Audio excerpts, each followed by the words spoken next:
Yeah, welcome everyone to the Film Vault. That is Anderson. I'm Brian Bishop, your host for today. Top 5 funeral scenes. Oh, you might think it'd be a downer, but some of these are fun.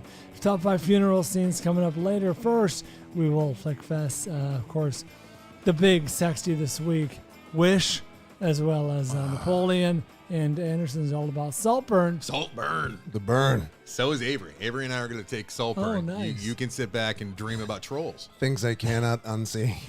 Speaking of things I can't unsee, My God. trolls will also be discussed. One of the top 5 most disgusting, disturbing things I've ever seen in a movie. Oh, my. Oh, my Saltburn. God.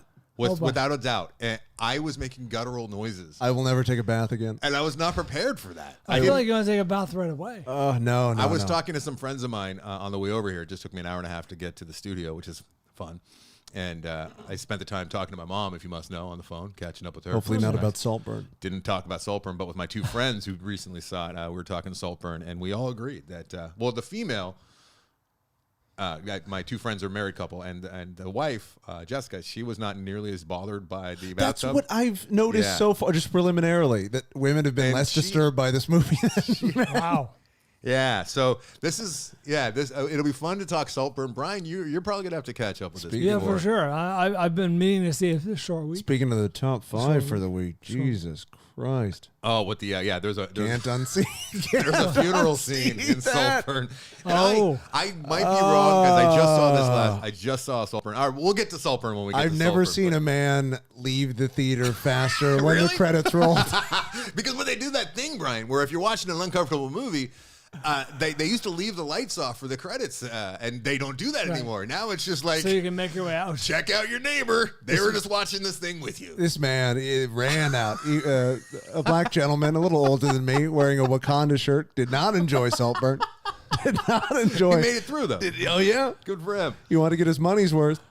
Anderson was dealing and wheeling upon entering the studio tonight. What's that? You were wheeling and dealing. I was on the phone with my mom. All right, I was still on the phone Don't, with my mom. don't break the illusion. I was catching up with mom. I haven't talked to her in You're probably casting your mom in the movie? catching up with mom, and I haven't talked to her in a couple weeks. Speaking of catching up and casting and all that stuff, I'm working on the edit, the Loaded for Bear short edit, and I knew it was going to be a challenge, and it is turning out to be quite the challenging edit because of all of the footage that I have with the 2-camera shoot. That's good. Never directed a 2-camera shoot before, so I have doubled the footage for a 16-hour day than I normally would. So there's just so many choices, and I don't know if my OCD is flaring up a little bit, and I shouldn't say that so haphazardly because it's never been diagnosed, but I got twinges for sure, or because of all the stress. But I got to tell you, or because just how much I'm enjoying it, and That's good. it's just these actors, these born act players are so funny, and even when they you can't say that. You can't they're say such funny people, and their line reading is so great. they talk funny. It troubles me when I can see because you see so many things, which as a director, when you see them after the fact, you feel responsible because it's your day. You're the one to put them in that position, and you're the one who's supposed to be taking care of them. And the shoot was pretty hectic. You were there. There was a lot going on. A lot going on, and I wasn't able to coddle and take care of any of my actors, born act players, or any of my SAG after working actors as well. I could see some confusion, frustration, and you learn a lot in the edit as a director too. So there's a lot of misgivings, but at the same time, there's just I'm sitting there in bed editing it, laughing at things that aren't going to be in the movie that are funny, but it's just direction being taken the wrong way, or little smirks that one of the actors will get on their face when they hear a certain direction, and then they're going to try something new. Oh, yeah. It's Good. It's so much different than anything that I've cut or edited in the past or directed. But man, it's fun. Hopefully, Exciting. I hope that within 2 weeks I'll have a rough edit, and I'm still searching for. I would like to have an actual editor take a punch at this as well, and then a pass, and then I also am going to be hiring a sound mixer. Talking about that, but loadedforbeardoc.com. I put out a new promo, a little 60-second promo. That's okay. Here's the last thing. Okay, I need your help, guys. I really, you guys have helped me so much to get Mike and I and the Born to Act players to this point, and all of the great footage that we have going back to May. The short film that's now in the can that's continuing to be developed and put together. But we need we need help, and we're going to continue to need help. But we're really looking for help to finish. You mean like a more emotional support. Finish like, the year hey, strong. attaboy, you can do it. Emotional support is great. We get a lot of that. But the live show is this Saturday. There's 2 live shows, but What is the live show? The live Christmas show that the documentary at this point is all about. We should do a live show. We should do a live show. Yes. There he is. So the documentary at this point is mainly about the class, about Mary, and about leading up to the live Christmas, their annual Christmas show. That's this Saturday. So last big push. I'm going to have at least 5 cameras going, 5 different cameras being operated for that show. It's going to be good. Do you have any tickets for us? If you'd like to come, I do have a handful of tickets. Not enough. Oh, that reminds me. I got to call Eddie Levy. He wants to come. It's just the one weekend? And then the other class, she has 2 live classes. The Saturday class, which is more advanced, they're doing it this December 16th, down the road a little bit. But these things sell out. There's only like 110 seats or something in the audience. It's next year. I want to do it bigger for them. With them. I want to find a bigger venue. Anyway, Crypto. So Loaded for Bear Doc is where you can go and help. And I have a little 60-second promo that I just released a couple days ago. If you guys could take a look at that, we'll put it in the show notes and get it out there. Now, I was hoping to have that for last week. Brian, what you don't know is my internet went out as soon as as soon as we finished recording last week, which was a remote show, and I have not had internet since. And someone cut the wire. It's an ongoing thing, and Spectrum will pay. Brutal. I am going toe-to-toe with Spectrum. It's one of my least favorite companies in the world. I absolutely hate Charter Spectrum, and I'm taking action. All right. And I'm excited. It's gonna be a long road. The money's gonna flow the other way on this one. It's gonna be a long road. But the fact that we still do not have any kind of security. I shouldn't be saying this out loud. Security is offline. We have no internet for just doing my work. Every time there's something going on with real estate right now, I have to run down to Starbucks because my phone has like 1 bar plus. Speaking of which, today's Tuesday. I know it's a big day in your world of real estate, so I appreciate you sharing your time with the listeners and us. All right. So, anyways, that's please. I feel like that was a heartfelt. Thank you, buddy. I don't know why Tuesdays. He such a took big none day. of it. Tuesdays and Sundays, right? And then we show houses. No, I mean you show houses mainly Saturdays, Sundays, Fridays, a little bit as well. But You know what? I didn't realize Like that Brian presumes to know more about the industry than you do. Every day is real estate day if you're a please. realtor. I don't know shit about the industry. I was under the impression that Tuesdays and Sundays were like open house days. Not so much. I think Westside actually does have like a weird Monday, Tuesday schedule, which is strange. But maybe that's because like rich people do it differently. I don't know. Please. But I wouldn't know. Every day is real estate day if you're a realtor, and I'm on the MLS at 11 o'clock at night for clients, and that's challenging when I don't have a fucking internet spectrum. Very challenging. Sorry, sir. Yeah, it's not our policy to touch other people's work.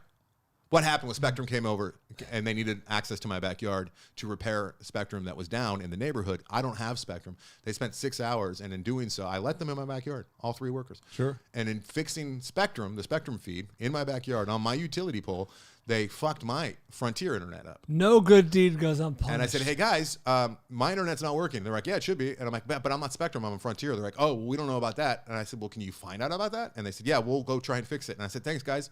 I said, you want any water? We were so nice to these guys. Atticus and I were with them like all day, like they're in the backyard. And Atticus kept going out, going, you guys okay? You know what? One guy like spilled all of his fucking tools out of his bag out front when we were playing hockey out front. Atticus went over and he was like helping him put it back in the thing. A nice guy.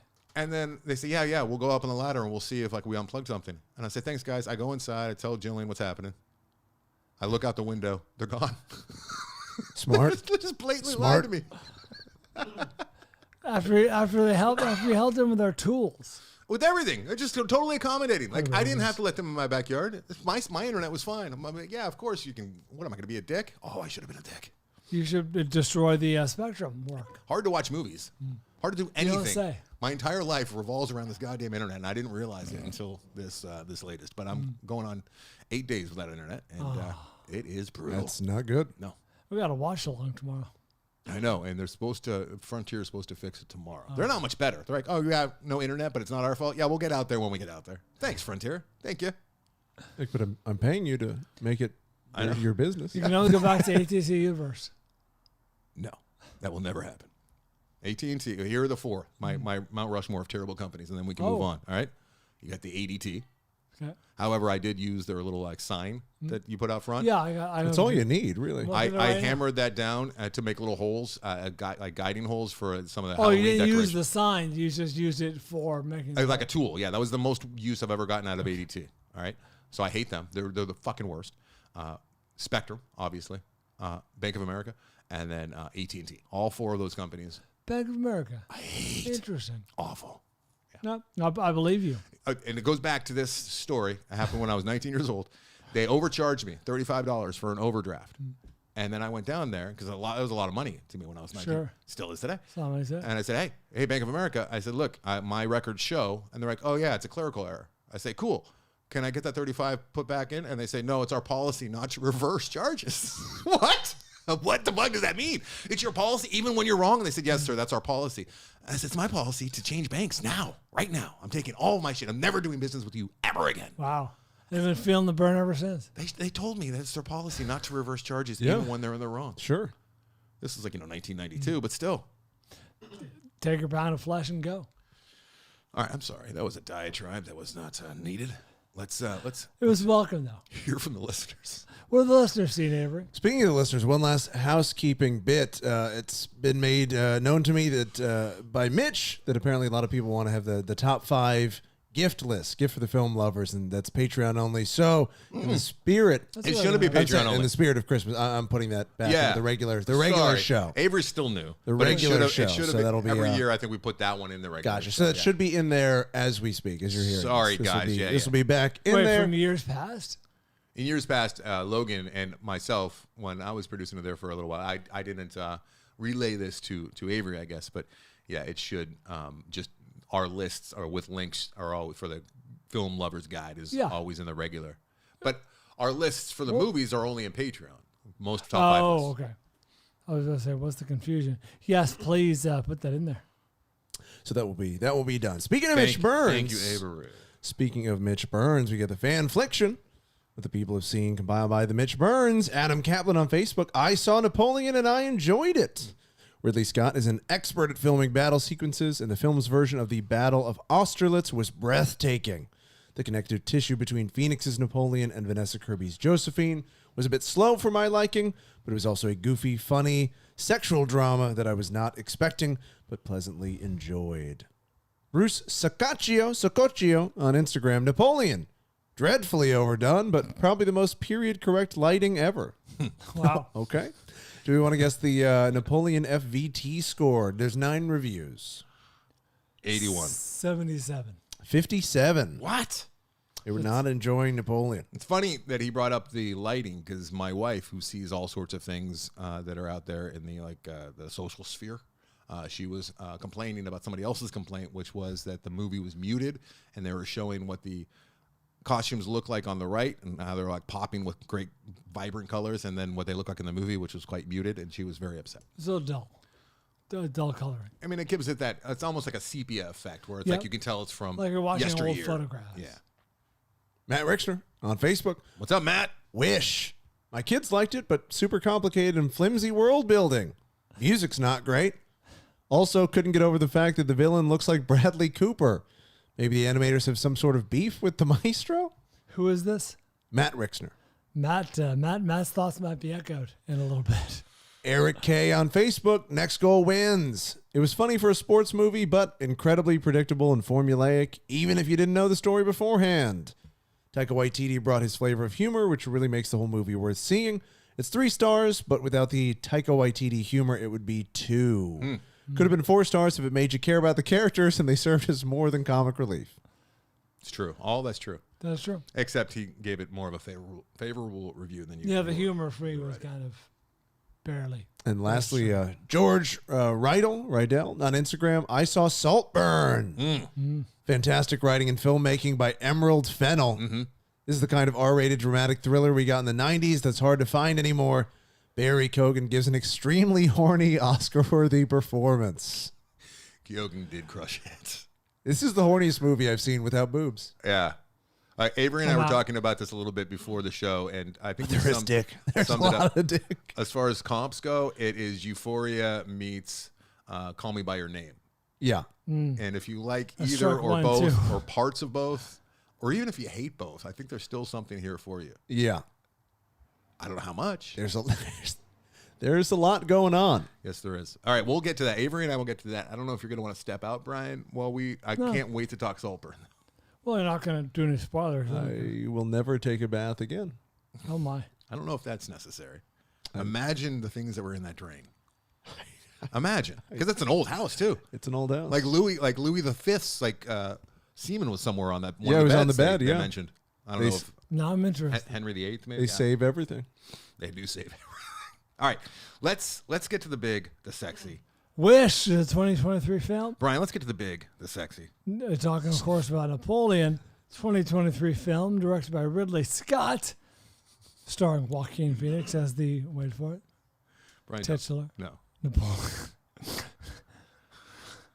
So joyful.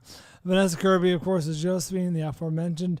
60% Rotten Tomatoes. This is in theaters now. Yeah, this is a long movie. 2 hours and 20-something minutes. It's a bit of a throwback. It's a war epic, historical war epic, which you don't see a lot of these days. No, you don't. You used to see many more. What are your thoughts on Napoleon?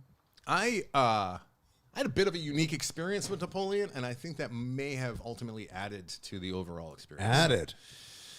I was watching it late night, right? It's a 2 hour, 37-minute movie with trailers and whatnot. That's putting you at 3 hours. We all rate. You and I, we get up early because of the kids and whatnot. I try not to get to bed after 2 as often as possible. I knew that was going to be a tough one. With Napoleon, I was going to get out of there just after 1 in the morning. That was before the film broke. Oh, Jesus. And then that makes it even more That of really a challenge. pushes you back. Yeah. So I did something that I normally don't have to do when watching movies in the theater, which is break it up. I try not to do that at home, let alone in the theater, right? Sure. I gave them 15, 20 minutes of my night to try and fix it. It was an hour into the movie. Oh, Jesus. It was right where he heard there was some infidelity occurring back home. You got a lot more to go. Oh, yeah. Not pleased. And I had it, the Prime. I was seeing it in the Prime Theater. Oh, nice. Or the Dolby, one of those two, where it's like, they got the rumbling. Recliners. And I was liking the movie up to that point. I was enjoying it. It's slow burn. I was having problems with Joaquin Phoenix, which I ultimately do on most of his roles, especially if he's playing an iconic character, whether it be the Joker or in this case Napoleon. I was trying to recast it, but I couldn't come up with anyone who I would rather see in there. But I don't know if he was the right guy either. Yeah. He was so Joaquin throughout, Yeah, Yes. I have the same issue, which is he's so Joaquin. And ironically, Joaquin Phoenix has a great amount of range in his roles, but he's so specific to himself. I said this sounds absurd, but That's playing Napoleon is hard to buy. It's hard to forget that you're watching Joaquin Phoenix, the famous actor. Yeah.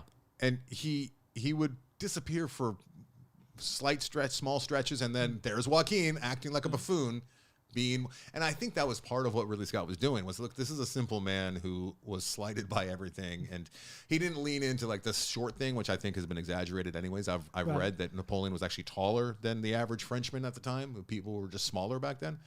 So the Napoleonic complex he did lean into, but it wasn't about stature. It was about It was about stature. It was about social stature more than anything else. He felt slighted, like you said, reduced. So what I unrecognized. had to do was the following day go back to another theater, a lesser theater, and see the the last 2 acts, as it were. And I got to tell you, like, I was looking forward to getting back in that theater, and especially for those action sequences that were breathtaking and on par with some of the stuff that you see in Mad Max. I agree. Too few and far between, though. There were a number of them, though. There were a lot. Yeah. But really, to me, only the one was very satisfying. The one that the listener mentioned, Austerlitz. The rest, I don't know. I think that my favorite, and I got to see this one twice. 1.5 times. The first one was great. The first one is with great. the horse. Yes. That's startling. You don't see that coming. I'm always worried about the poor horses, and they just got that done with pretty quick. There's a horse that takes one to the chest. But when he was in Egypt, and they just did that to the pyramids, and I got to see that twice. My God, that's just, and it looked so good. Like, it really did. I bought it. That was very brief. And to the listeners' observation earlier, the stuff with him and Josephine really took up a lot of time. It did, and I was expecting that with this kind of movie. Would have liked to take up less time. It would have been pretty cool if they had maybe half of that in there. Because I kept thinking, like, what do they want us to want these people to be together, or is it just to show what is driving Napoleon, which I didn't really buy either because he already wanted a promotion before he even met her. He was already doing Reckless. Sure. Well, this is interesting because you have some insight into the failed Kubrick project. Would it have been basically this? I think there were, at many times throughout the movie, you're thinking like this feels like Kubrick, and then There's it would lots of not time feel to like think. Kubrick. It definitely felt more Ridley Scott. You could tell this is a Ridley Scott movie if you've seen his stuff. It's a character study, ultimately, right?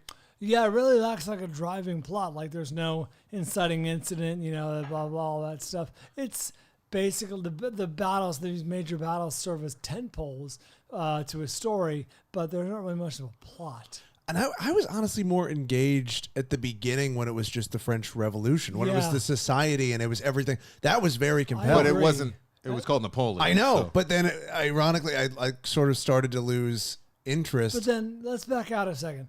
Napoleon, I know most about him from this movie, so give me a break.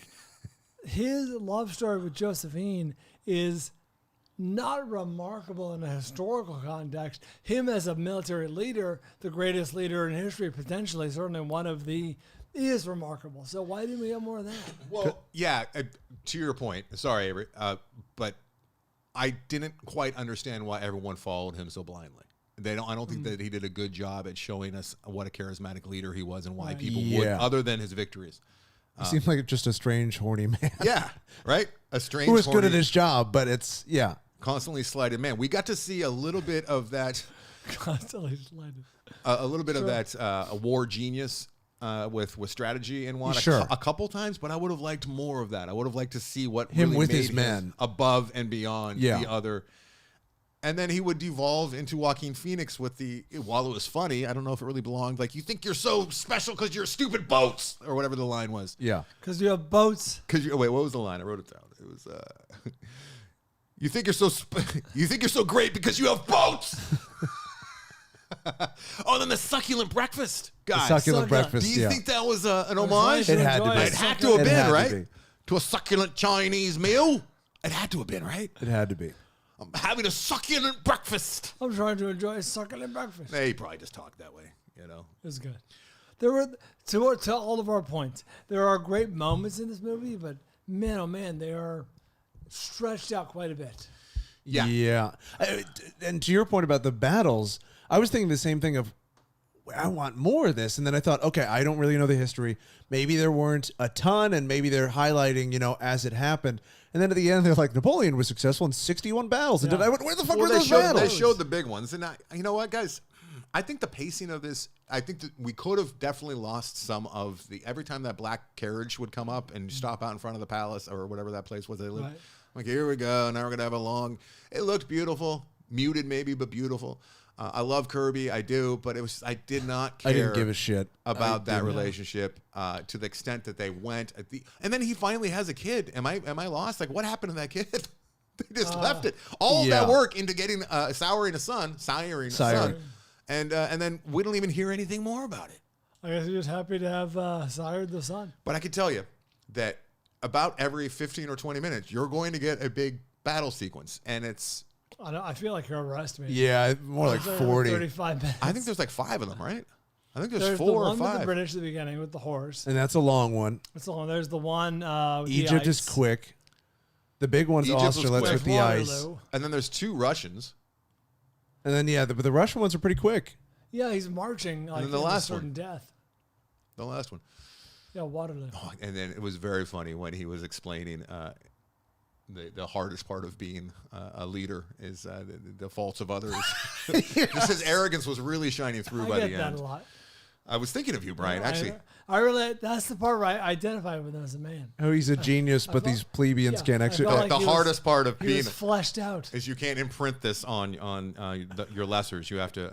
You have to learn to accept the failures of others. Oh, yes. That's the hardest part of being a and leader. realizing your vision, which is perfect. True words. I recommend that you see this movie if you like Don't waste your time at home with it. If you see it in theaters. In theaters, in the best theater, too. Like, a lot of the time, especially if you're like in an AMC town, they'll have like the laser. I saw an IMAX. If you can see it. It was ear shattering. The battle in the middle is believable. That was on the par with ice something one. like Battle of the Bastards, and it was phenomenal. It was very, very, very good. And that's where you really actually, you do see his genius being played out. He's not talking about it there. He's just doing it. And you get to see it in that middle battle on the ice. You get to see all of his strategy come to life, and he actually play out. Wanted so much. If that had been more of the movie, I would have loved this. I wanted more of that. I don't know if you guys are being fair. I think there was a lot of that in there. I think there's too much of the love story and the aristocratic side of things. I agree with both of you. I would have liked it to have been more of the movie by percentage. You know what I mean? Yeah, then maybe give a haircut to the romance. battles, Exactly. Trim it down to an hour 45, and you got yourself a kick-ass movie. Because it felt like we were really just going round, around, and around the same issue. Do you guys know we couldn't have a kid with Josephine? I was Wait a aware minute. of that. Really? Yeah. Spoiler alert. I also heard that she was into seeing other men. Heard It was that as on well. the cover of the French magazine. So, I mean, I think it's a character study, and I ultimately also would have liked to have seen a little bit more cult of personality too, because I mean that's going to continue to be the problem, the downfall of humanity, and probably ultimately be the end of all of us, as we are just so ready to follow sociopaths and psychopaths and crazy people and people that are bent on destruction, and we are so ready to follow the wrong people. Are you saying there's echoes of today in there?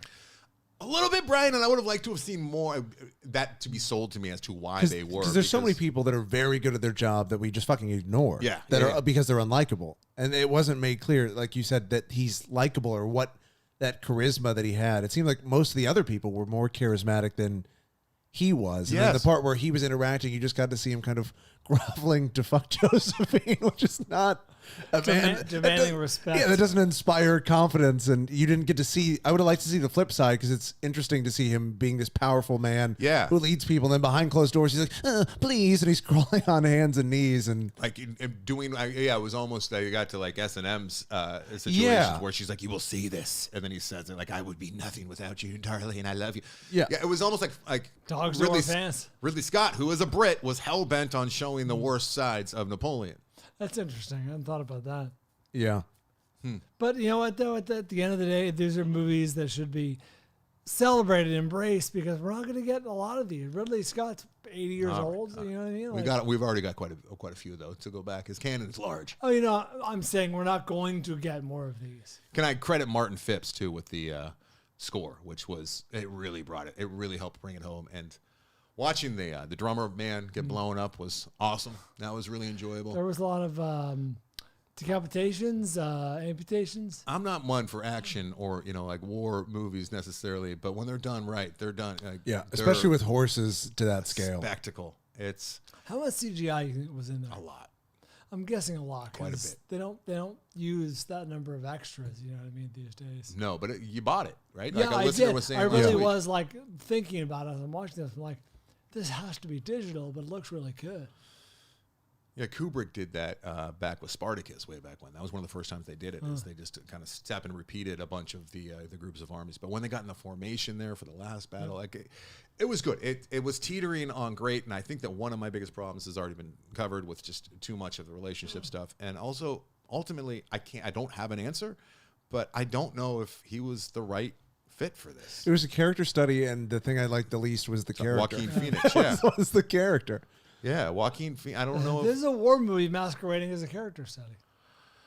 Cosplaying, as the kids say.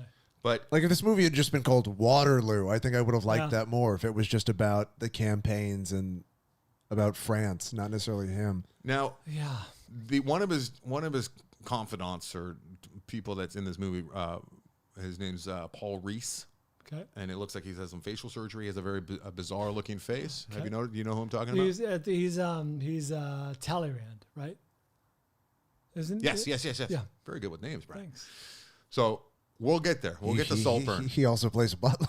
He plays Duncan the butler in Saltburn, and it's funny because I saw these on back-to-back nights, and actually I saw the second half of Napoleon the same day that later that night I saw Saltburn, and I got to tell you, I was sitting in that theater, and there are parts of Saltburn that it's very, very different movies. They're so different, but they're both some similar settings though. So unique. Both castles, a lot of castles, a lot of debauchery, European countryside. I got to tell you, during parts of Saltburn, I was yearning for some more Napoleon. it was calling me. And I knew I was having that situation where I knew it was playing down the hall, and then he shows up. I'm like, there he is. Yeah. Talleyrand or whatever. Do we? Am I alone in that? I actually, some of the most compelling stuff in the movie was like the governmental negotiations and proceedings, like Parliament. I was like, there's a lot I there. More of this, And them fighting and drawing Just pistols. That's what I wanted. That There was a lot there. The hysteria and the fallout from the revolution, trying to seize power and transfer power and such. I'm like, I kind of want more of this. It's no. I think it's a clear indication of why Kubrick was so maddened by this project, because there's so much good stuff there. And I don't want to call it lazy. Maybe the three guys sitting at this table just don't respond to the romantic elements like Scott wanted us to.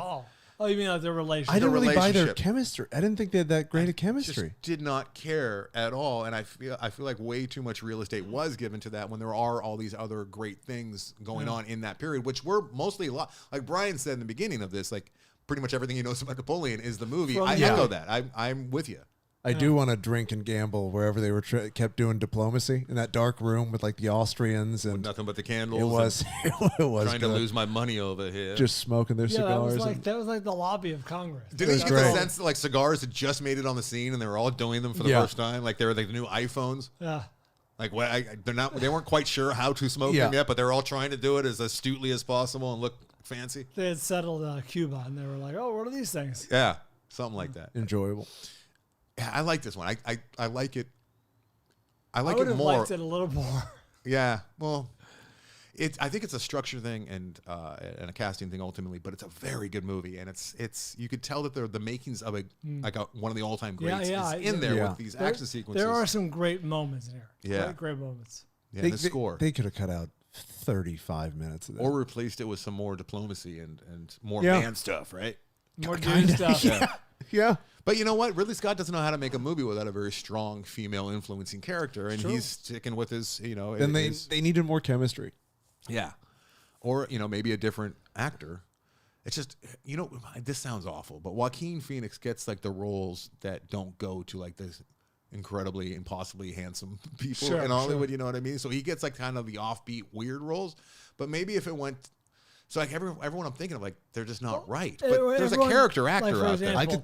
Giovanni Ribisi would be great in this. He's not a big enough name to carry a fucking Ridley Scott war epic, so we're left. Do you know? Look at 1917. I had a couple no names. Look at all Quiet on the Western Front last year. I get a couple no names. Do you know who I would have liked if he was younger? Those aren't like big American studio pictures. No, they're not. You're right. But I mean, Ridley Scott's doing Scott Free. He's got British ties. If he was younger, I would have liked a little Giamatti in there. It could have been good. Paul Giamatti. I thought about him. I was trying to recast it quite a bit. Him when he was scenes. the age he wasn't Sideways. If you had a young Giamatti in there, I think I would have bought a young, still living Philip Seymour Hoffman. If we got him to lose like 20 pounds, he could have. I could have seen that too. Ultimately, get a haircut, dye a little brown. And then I was vacillating back and forth, and there was times I'm like, look, that is what I'm always going to think of as Napoleon now. That is Napoleon. And then it's like, oh, look, it's Joaquin being a moron. Really, which is what it was. They loved to show him banging, didn't they? Especially when he was angry. That was very fun. In a bizarro world, who gets this role because they're a big name, it's Chris Pratt. Oh my God. No, that's not a Ridley Scott. I'm not saying it's good. I'm saying that's how it goes. I kept thinking of the Napoleon in Bill and Ted's Excellent Adventure. Yes, me too. Like, that was great. Chris Pratt might have been able to. If you've seen him in Parks and Rec, he could have pulled off the dumb, sad, horny guy. What about Billy Keoghan in 10 years? Oh, Barry Keoghan in 10 years. He would be great. Yeah. All right. Chalamet. Let's Chalamet is Napoleon. All right, let's take a quick break. He's small and French. Yes, he is small and French. I highly recommend if you like action, which we're pretty hard on action, but this action fucking delivers. If you can see it in a Dolby theater or a Prime theater or IMAX like Brian, just take it in. Sit in the back, bring your phone, do some work. No. When the battle scenes come. You know what? I was going in thinking it was just going to be a slog, which a lot of his movies are, unfortunately. A lot of his movies are. There are sloggy parts, but I wouldn't call the movie a slog. This movie is not a slog adjacent. Yeah. It's sluggish at times. All right, guys, quick break. Don't know why, but we'll come up next. We'll finish our Fanflickssions and then on the top 5.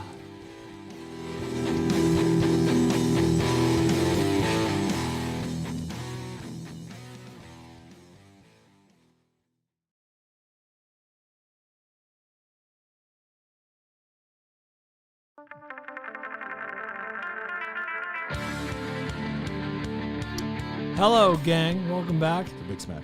Sorry, that was really right there in the microphone. You want me to take up some time and get you guys ready for Saltburn? Sure. Why don't you do a little wish, Brian? We're all Wish!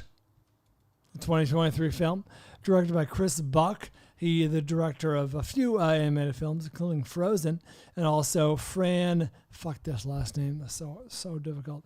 director. Nope. Vera Sunthon. It is her debut directorial effort, co-directing Wish, starring the voices of Ariana DeBose, Chris Pine, and back again, Alan Tudyk, the great Alan Tudyk. He is good. He was the GOAT, right? He is the goat. Oh, even in this movie, yeah, he plays the goat. No, I'm not saying he's the greatest of all time, Brian. 50% of Rotten Tomatoes. It is hovering on the 50% border. And Let's take a lot of time talking about this children's movie that is middling. I actually am more enthusiastic about this now. That sorry, who was the listener who flickfest this? Because it was Robert. It was Matt Rixner. Matt Rixner. Okay, Hey, Matt. Matt echoed many thoughts that I had about this movie. Number one, Matt's he's a regular assigner. Yeah, I've I talked to recognize Matt the a name. number of times, and recognize the name. I've talked to him about my ongoing documentary as well, because he has a Nice. unique situation well, Matt, at his house. Oh, what's that? He has twins, and one of his twins has Down syndrome, the other one doesn't. Oh. So he has these two daughters. So he has a very How unique common perspective. is that? Very uncommon. Wow. Twins are uncommon, but yeah. So he has a very unique perspective, and I'm working on getting a way for us to be able to interview him and have his perspective peppered in. Oh, that's interesting. Matt. I hope that's all right, Matt, that I brought that up. I would imagine put him in a feature film. he's open to the idea of us. It's just he lives far away. Okay, fair enough. Matt and I had a very similar takes on Wish, which is, okay, the main problem, this is a very convoluted story with unclear parameters and goals. Like Pixar, and this is Disney animation, Pixar and Disney usually really nail, like, okay, this is what we're doing, this is what we're up against, here's the plot, we can get our mind around it. It is very convoluted to the point where I was like, I'm watching a fucking kids movie, and I'm like, wait, what? Who wants what? Well, exactly. What's the main character out for again? And why is the villain not letting her have it? It was very convoluted. Because only he can give the wishes, and he was mad that she was taking the power. He's like the caretaker of the wishes. Mm-hmm. Like, people make wishes, and they manifest themselves as these orbs, these balls, right? And he keeps them in a ballroom or something where they float in the air, and the people, I think, have forgotten what their wish was. So he's a maniacal billionaire who has all the resources, and he's keeping them all for himself. And, and she wants to liberate everyone and have them have good lives. This is set in, I assume, a Greek isle many, many hundreds of years ago. Fictional, of course. But he's the Svengali of it all, where he controls the wishes. I think he thinks he's doing a good thing by protecting them. Do the producers who are this guy who produced these movies, do they recognize themselves at all in the villains? Do you think the irony there? Yeah, he's the kingmaker. Like, he'll occasionally have a wish ceremony and grant a wish and gets all the credit. Hundreds of thousands of people who live on this island. Yeah. Like you're like, all right, you Stan, you get your wish today. And everyone's like, yay! And it's like, no, that's exceptionally cruel. Why are we doing this? So I don't know. Yes, I have the same problem as Matt with the convoluted story. World building, Matt mentioned that. It is, Disney, again, usually does a really good job of world building, which is like, okay, we're in a fantastical universe. Let's explain how this all works. It is not explained. He's manning the world. He's mansplaining the world building to us right now. I love it. Letting us know. No, I'm explaining why it's poorly done. Well, I thought you were like letting us know what world Oh, is. Kind of were. Yeah, you're right. The mansplaining of the world building is usually really good, like Raya and the Last Dragon, of a recent example. Right. I know exactly what it is. I know what the drones are. I know what they do. I know what the risk is. I know they built a world. Should be put together. Yes, the world was well built. You know what I want to do? And this occurred. I haven't actually got to put it into practice yet. But if like some ladies are talking about something, walking in and just saying, let me man this, because that is a term that they used to use. Like he's manning the plane. He's manning. Let me man this real quick for you ladies, and I'll let you know what's going on. That occurred to me as I was walking down the hall in my house the other day.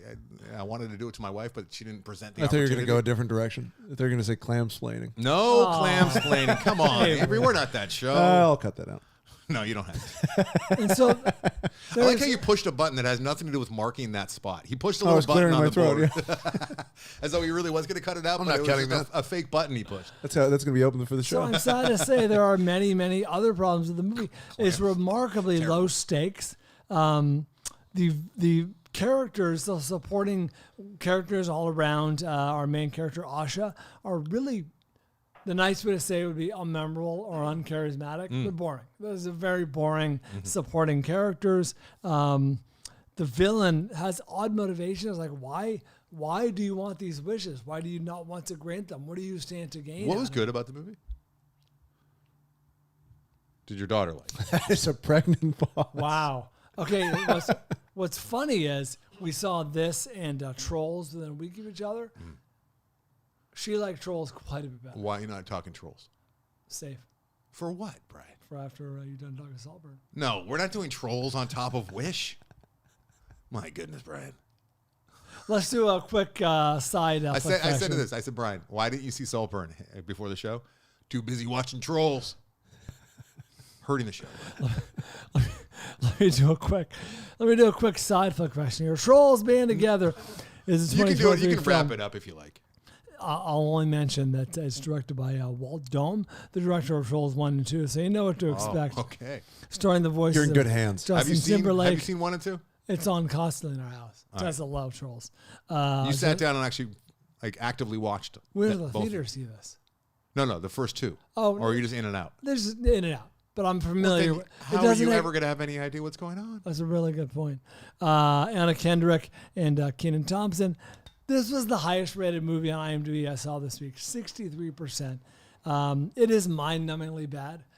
Trolls is? Yeah. It's really, what are we doing?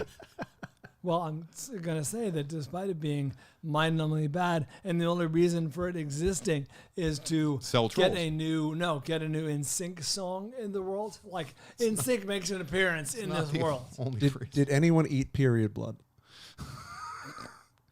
You know what? Avery, we're not that show either. There's a lot going on in the background. We are in a minute. Yeah, we will be in a second. There's a lot happening in the background, so I might have to watch it again. That said, this movie is objectively very bad, but it was superior to Wish. Great. This is all information. What's the stupid fucking fuzzy worm I keep seeing on billboards and around town? It's like on all the billboards for Trolls. There's some dumb little worm, and I hate it. I don't even know. For Troll. Are you sure that's not some street artist who's having a good time? Maybe it is. I don't know. I don't remember. Okay. All right. Let's not spend any more time on Wish Oh, nor. the big. Oh yeah. Okay. It's nothing. It's probably a Happy Meal toy. That's probably what it is. Certainly is that. I got Shake Shack for Jillian last night, and it came in a Trolls bag, which upset me. Oh, that's. They do that? Well, I know they had never done that before. What are you doing? What is that? They should have a Saltburn bag. Yeah. Shake Shack's the kind of Controversial. All right. I want to hear about salt. side of mayo. A tub drain. Here we Serve go. it in the bathtub. Here we go. All right. Saltburn shot at 133. Yes, you know right away that you're getting something that's geared towards that audience, right? Yeah. The indie alt audience. This is a movie that's made for festivals. It's made for cinephiles. It's made for film aficionados, and these are all the bad things about this movie, because they didn't have to do all of that to still get Avery and I sucked in. I think that it went a little too artsy at times. All right, so let me start by saying written and directed by Emerald Fennell, who, of course, brought us Promising Young Woman a couple years ago, which had great success. This one starring Barry Keoghan, Jacob Elordi, Archie Madekwe. Really, the only two that I really recognized were Barry Keoghan, Archie Madekwe, and Rosamund Pike. She was great. And the nerdy guy is like a fucked up Bo Burnham. He's giving me some Bo Burnham vibes. Though they didn't wrap that up. They didn't close that circle for me. All right, so the story is a young British kid or Irish kid played by Keoghan I think he's playing Irish, I right? think so, yeah. He's off to Oxford, 2006, which is an interesting year to choose. Yes. And they make it a point to let us know that it's 2006. And it got me thinking for the first time ever, really, that 2006 is its the end of an era, really, because it's before we right all before have smartphones. iPhones. Yeah. Yeah. So it still has that kind of like that late 90s vibe where everyone is still present, which is really important to the story, I think. Okay. Yes. This movie would be totally different with iPhones. 2007, this is a different movie. The class of 2007, if you were to tell the same story, but the kid's going to school Oxford a year later, different story. Completely different story.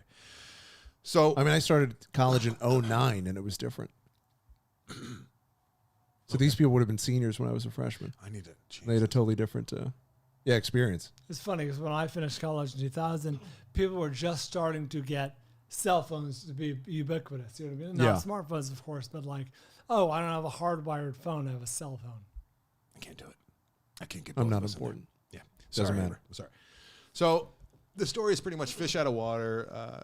Really smart kid. He goes to this new, essentially a boarding elite school. Charisma free, not a likable guy. Not a likable guy, no. And you could tell that he wants to be part of the popular crowd, but he's not. His only friend picks him, and his friend is very unlikable. Quite unlikable. Probably autistic. Tell me to do maths. Tell me to do it. And he's just having a real tough time until, by chance, he meets the popular kid who he's kind of had his eye on, Felix. And you can tell they let you know in the very beginning, too, that they do that thing where they show you clips of what we're about to see in the movie, kind of like with Mission Impossible, which I don't really like necessarily. Don't treat this like a TV show and show me like a trailer before the movie I'm This about was to watch. a more effective version of that I thought. Because it was quick snippets and they weren't big set pieces. But was it necessary? Like, let us just... Was a lot of this necessary? Yeah, I know. Most of it's not necessary. So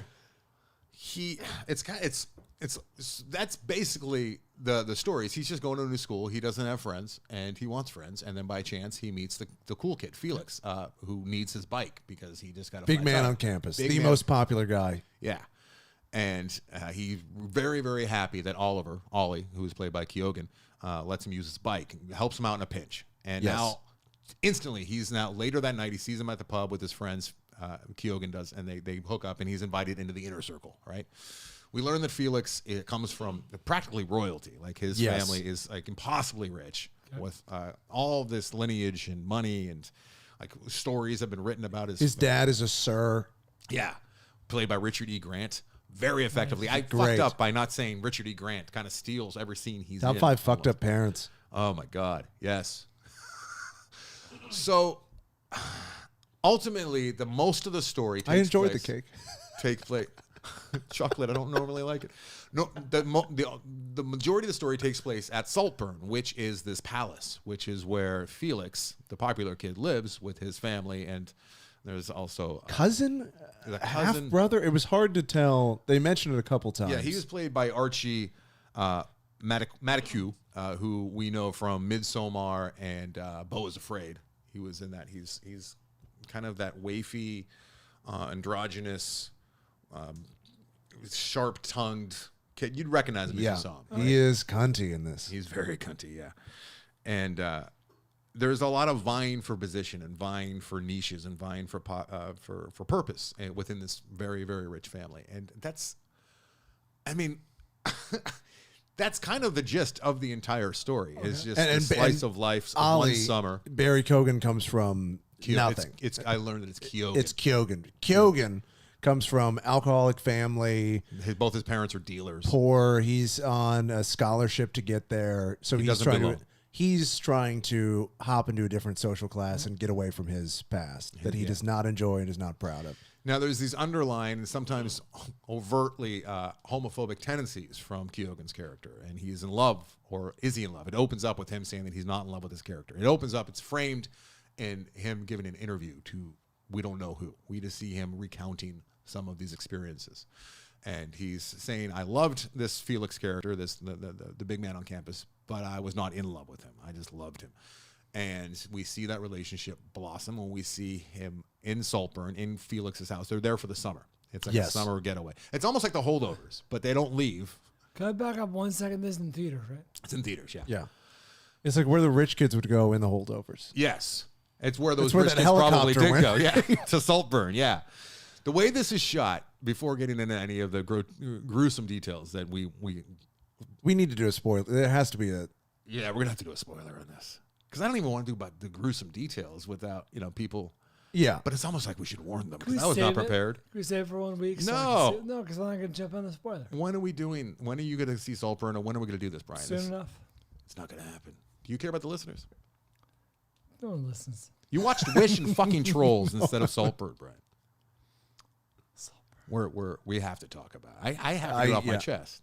I have to talk. And weirdly, I'm liking it now, talking about it more than I did leaving the theater. It always makes you like a movie a little bit more. Now, let me say that the way that it was shot was very interesting. I should pull up the. It looked phenomenal.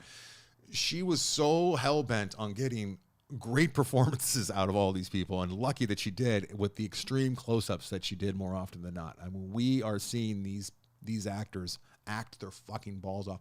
They use ECUs throughout this movie more than I think I've seen since Groupers. Since there's only that one middle section where we do it constantly, but that was to an effect too. It wasn't. This was like what was that Ryan Gosling movie Blue Valentine? And I think so. That was done handheld close-ups that felt claustrophobic. This is not that. This feels like when you're having a very intimate conversation with somebody and you're talking to somebody very closely, which most of these characters had no problems with talking to one another very, very closely. Yes. And you were in between these two talking heads. Talking cheek to cheek at times, yeah. Very effective. Like you felt like you were in that conversation. And a lot of hushed tones and beautiful eyes or disturbing eyes. And things you should not be a part of. There's a lot going on here, maybe too much at times. There's obviously some kind of bull representation because there's bulls and horns throughout. And I think that's just the evil that lurks is what they're going after. The Minotaur, yeah. And the Minotaur, and there's not only the Minotaur Kubrick reference, but the maze. There's a maze. The cops at one point get lost in. People get lost in Saltburn. Saltburn, it's not, I wouldn't call it a fun watch. It's an engaging watch. It's invigorating at times. I was almost expecting more gratuity.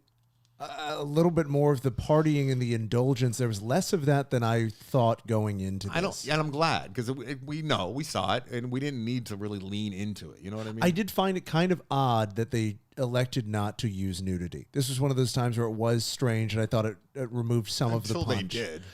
They have male nudity, but I thought it was kind of odd that it was one-sided in that. We don't see any nipples or anything. Which I thought was weird for this movie. I felt like the gratuity would have added to the gratuity in what they were trying to say, but clearly it was a deliberate choice. So I don't know ultimately what they're trying to say. I have a couple theories. I don't either. And that's should be left for the spoilers. But this is very, very strong filmmaking. It's a singular voice. The use of the score and the music was fantastic throughout this movie. This movie has a feel, a vibe, a texture, a smell to it almost. And it's in line with those movies like Triangle of Sadness. And it's got a European vibe for sure. Not only because it's shot in Europe, but just the way that it's shot. And with the rich, fucked up people in it. Yes. And I can't say that I love this movie because there's no characters here that I want to spend any more time with the exception of possibly Felix. But even I don't like. I'm fascinated by these people, but they're not quite fun enough in their fucked upness for me to want to go spend more time. It was 3.5 stars for me, verging on 4. I think it's a 4-star movie for me. I think now I'm realizing it was more 4. I was just kind of off put by a lot of because it's not a hard watch, but it is an upsetting watch at times. But there's a scene at the end, how it ends. There's reveals and it's satisfying. In the wrong ways, but it is satisfying, and I think that it's the set piece and the dance. We'll leave it at that. Was kind of a perfect end for it, and I bought it, and it earned it, and I loved it. And there are scenes you will not forget from this movie. Yeah, and once again, it's a character study of a particular type of person and how money, ultimately corrupts and does weird things to people. And it is gross. It is a gross movie. No one is likable. No, Felix kind of is at times. He's and the closest and thing. the sister's not unlikable, but she's not that. She's so damaged. Yeah, she's so very. Rosamund Pike was funny, and Richard E. Grant was Fingers hilarious. for pudding. that Fingers for Pudding was a very clever way of calling someone bulimic, which I never heard before. Oh.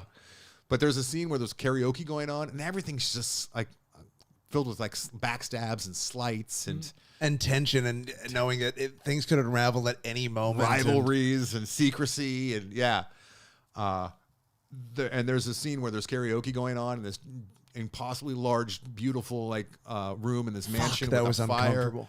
and he's singing the song. And Richard E. Grant, who was kind of losing his mind, they alluded to that a few times. He was going into dementia, kind of in and out. He was lucid at times, and then other times he was just like the funny old grandpa, and him just enjoying himself with the karaoke and dancing and pointing and just he stole. He got so excited when they were gonna throw a Midsummer Night's Dream theme party where he could wear his. I could wear my armor.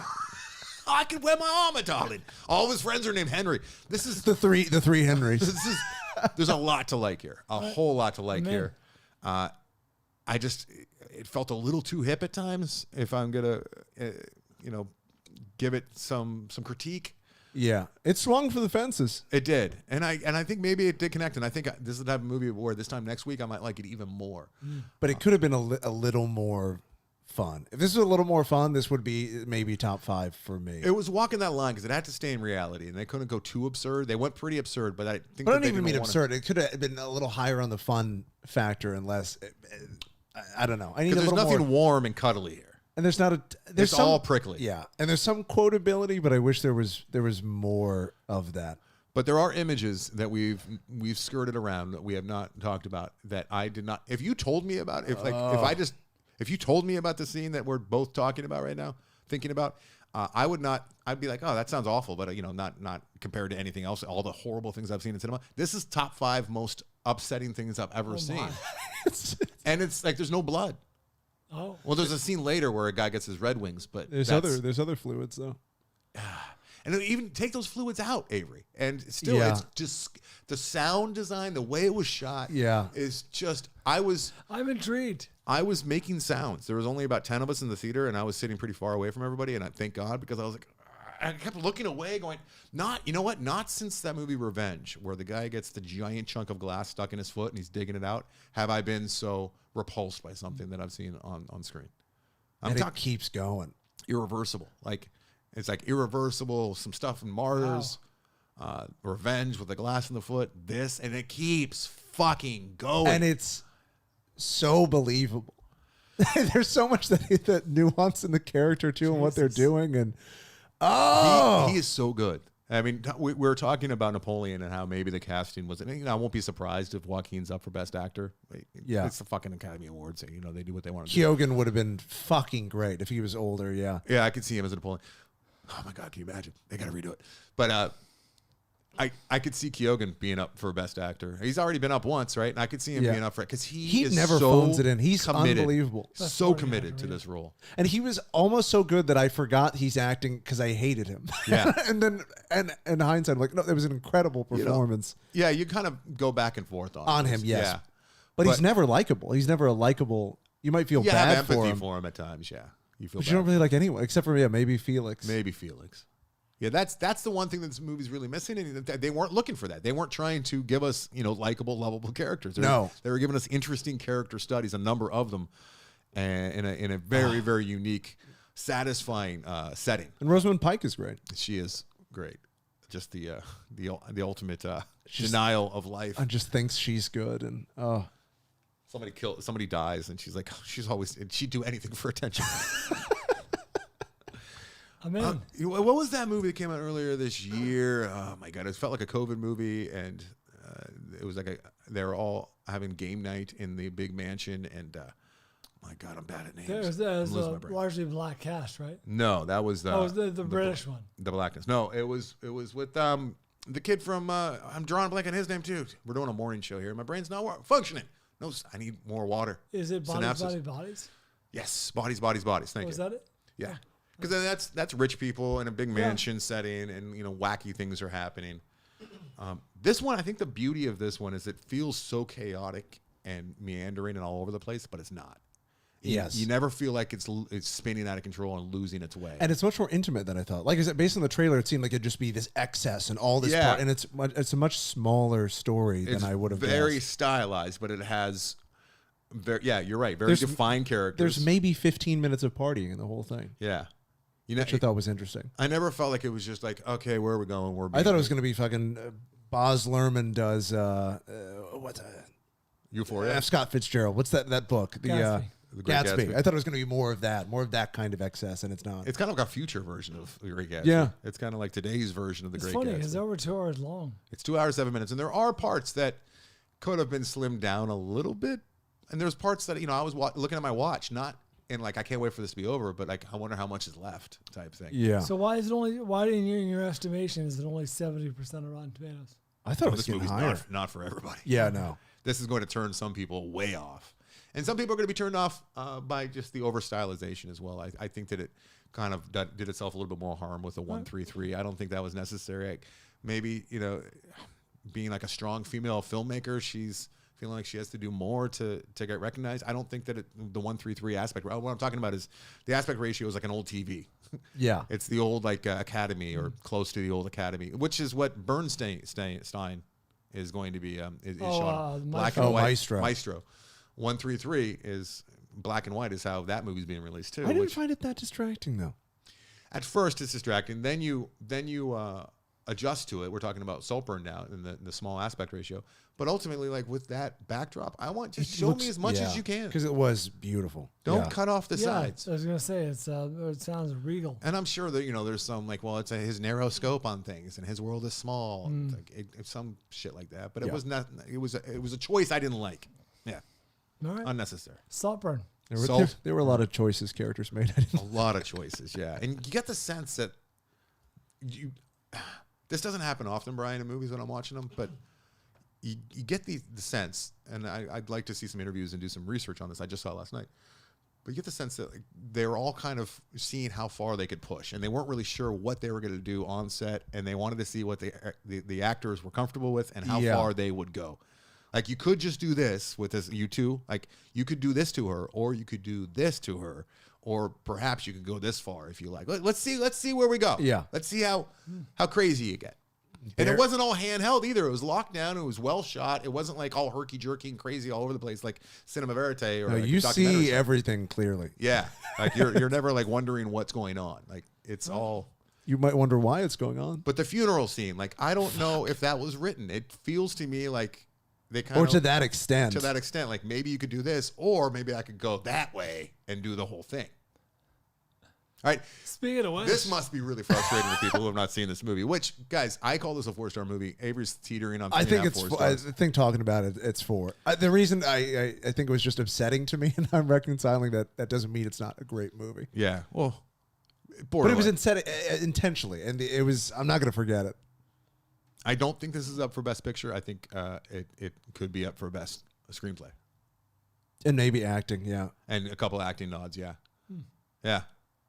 all right, And Napoleon will definitely be up for Best Costumes, muted or not. well done. Speaking of funeral scenes, coming up next, top 5 funeral scenes as listed by us.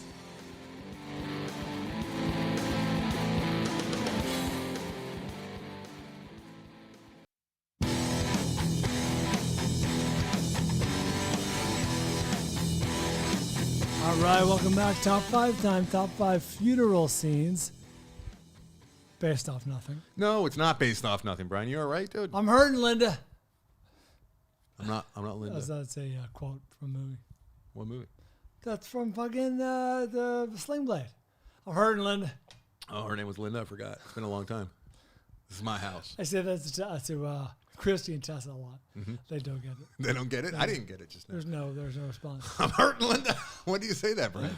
What? Whenever I'm suffering. Yeah? My fantasy football team had a bad day. You're right, Daddy. I'm hurting, Linda. Did they ever question it? Christy did once, and I think she regrets it. Wasn't a satisfying answer to her. No, not at all. Far from it. I call Atticus Johnny more often than I call him Addy or Atticus. Really? His name is Johnny, and I don't know why. Oh. He doesn't question it. No one really questions it. And it Why is bothers he- me in public that Why is he people Johnny? think that I name my child Johnny. I don't know. It's just like the little kid name that you hear in movies, like Bobby or Johnny. I'm like, all right, let's go, Johnny. You're killing me, Johnny. It's usually like when I'm just saying something that is on repeat. All right, Johnny, we're late. Let's go, One of Johnny. the greatest hits. However, One of the greatest hits. yeah, it is. Comes up once in a while. But many people in public think that that kid's name is Johnny. My scenes range from fun and funny to, oh man, I have a real fucking gut punch on here. A real gut punch. And, sappy and sentimental. There's action-packed. You think we have crossover there, pal? I could see 2 of ours being crossover. Any documentaries yours? No. Okay. Too easy. Is it? Yeah. Oh, I don't think it's true. All right. Not an easy one to rehearse. I mean, to rehearse, to study for. Any clips? Research. I held off on the clips. I have clips. I have links to all of the clips in my top 5 that I'll send to Avery right now that shows up week in, week out on the old Patreon. But I'm not playing any clips. I also purposefully avoided a very obvious one that I hope is on your list. I assume is on your list. Hopefully Tyler has seen it by now. Oh, look at you. But it's not on my list. I know exactly what that means, and everyone will know what that means. Very inside baseball. Very, very inside baseball, but it's all right. Let's do this. Let's get right into it. Let's get into it. I got to say, at many times throughout the week while putting together this list, I was thinking we should really break this up into, serious, sad funerals and funny funerals, because there's an equal. Yeah, you're right. There's about as many that I have on my list, or on at least the list that I'm pulling from. But then I'm like, I don't want to have 2 funeral shows. 2 funeral suite. And what you're going through right now, Brian's burying his dad next week or this weekend. I'm memorializing the man. Yeah, well, you're saying bye-bye to him. And that's true. Yeah, I don't know if this was the wisest thing to do, to just stare at like theatrical funerals. It actually helped a lot. Did it help? Okay, good. A little bit. Good. You know what got me very emotional, not related to this at all, but my cousin made a slideshow for the funeral, for the memorial. I watched it last you actually night. got like a little Kodak carousel? What do you mean? You just smacked really loud. I got a slideshow. No, like an actual put together video. No, an actual slideshow is a carousel. Oh, slides. Yeah. Yeah. No, it's not that. I don't like how that's been commandeered and just like they reappropriated an actual I thing, see. an This analog is a thing. Video of still photographs. Okay. Slideshow. Songs that meant a lot to men. Yeah. You gonna cry? That's right. Yeah. Turn my mic off. You gonna yell, "Killing me, Linda"? I'm hurting Linda. Hurting Linda. That's what it is. That's all my speech is going to be when I'm at the memorial. You're gonna get up there and just look at the. Is there a casket? No, I believe he was set ablaze.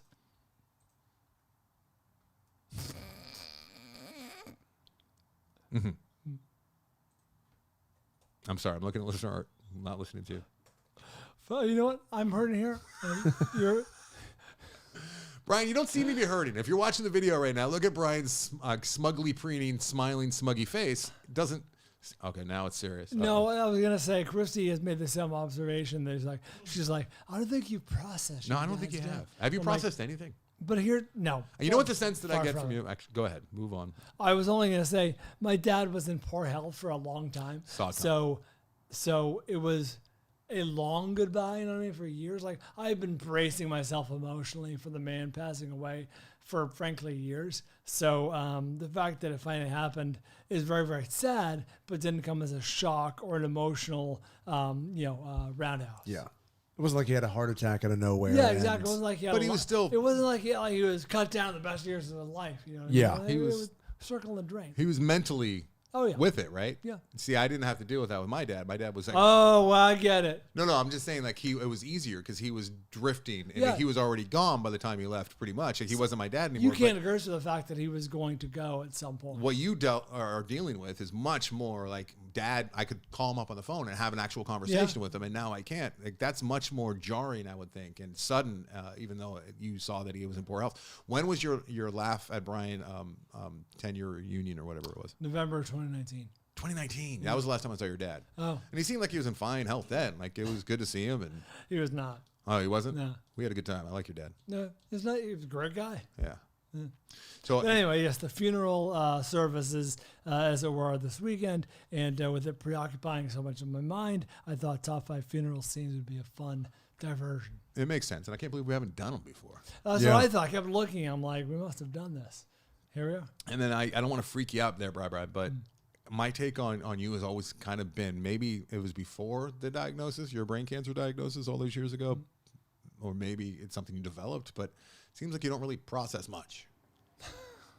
Not because of the brain cancer, and That's I hope really that hurtful. doesn't. Really But I feel like you don't sit down and actually go through processes with things like emotions and stuff. Like Interesting. you let everything just kind of roll off your back, which I think has served you well. Yeah. But I do get concerned for you that it's all going to well up one day. Oh wow. I hope do. not. Or maybe this You know is what? just the Bryan, the No, aloof. that's fair. That's fair. I am aloof as a personality trait, so that's part of it. But you know what?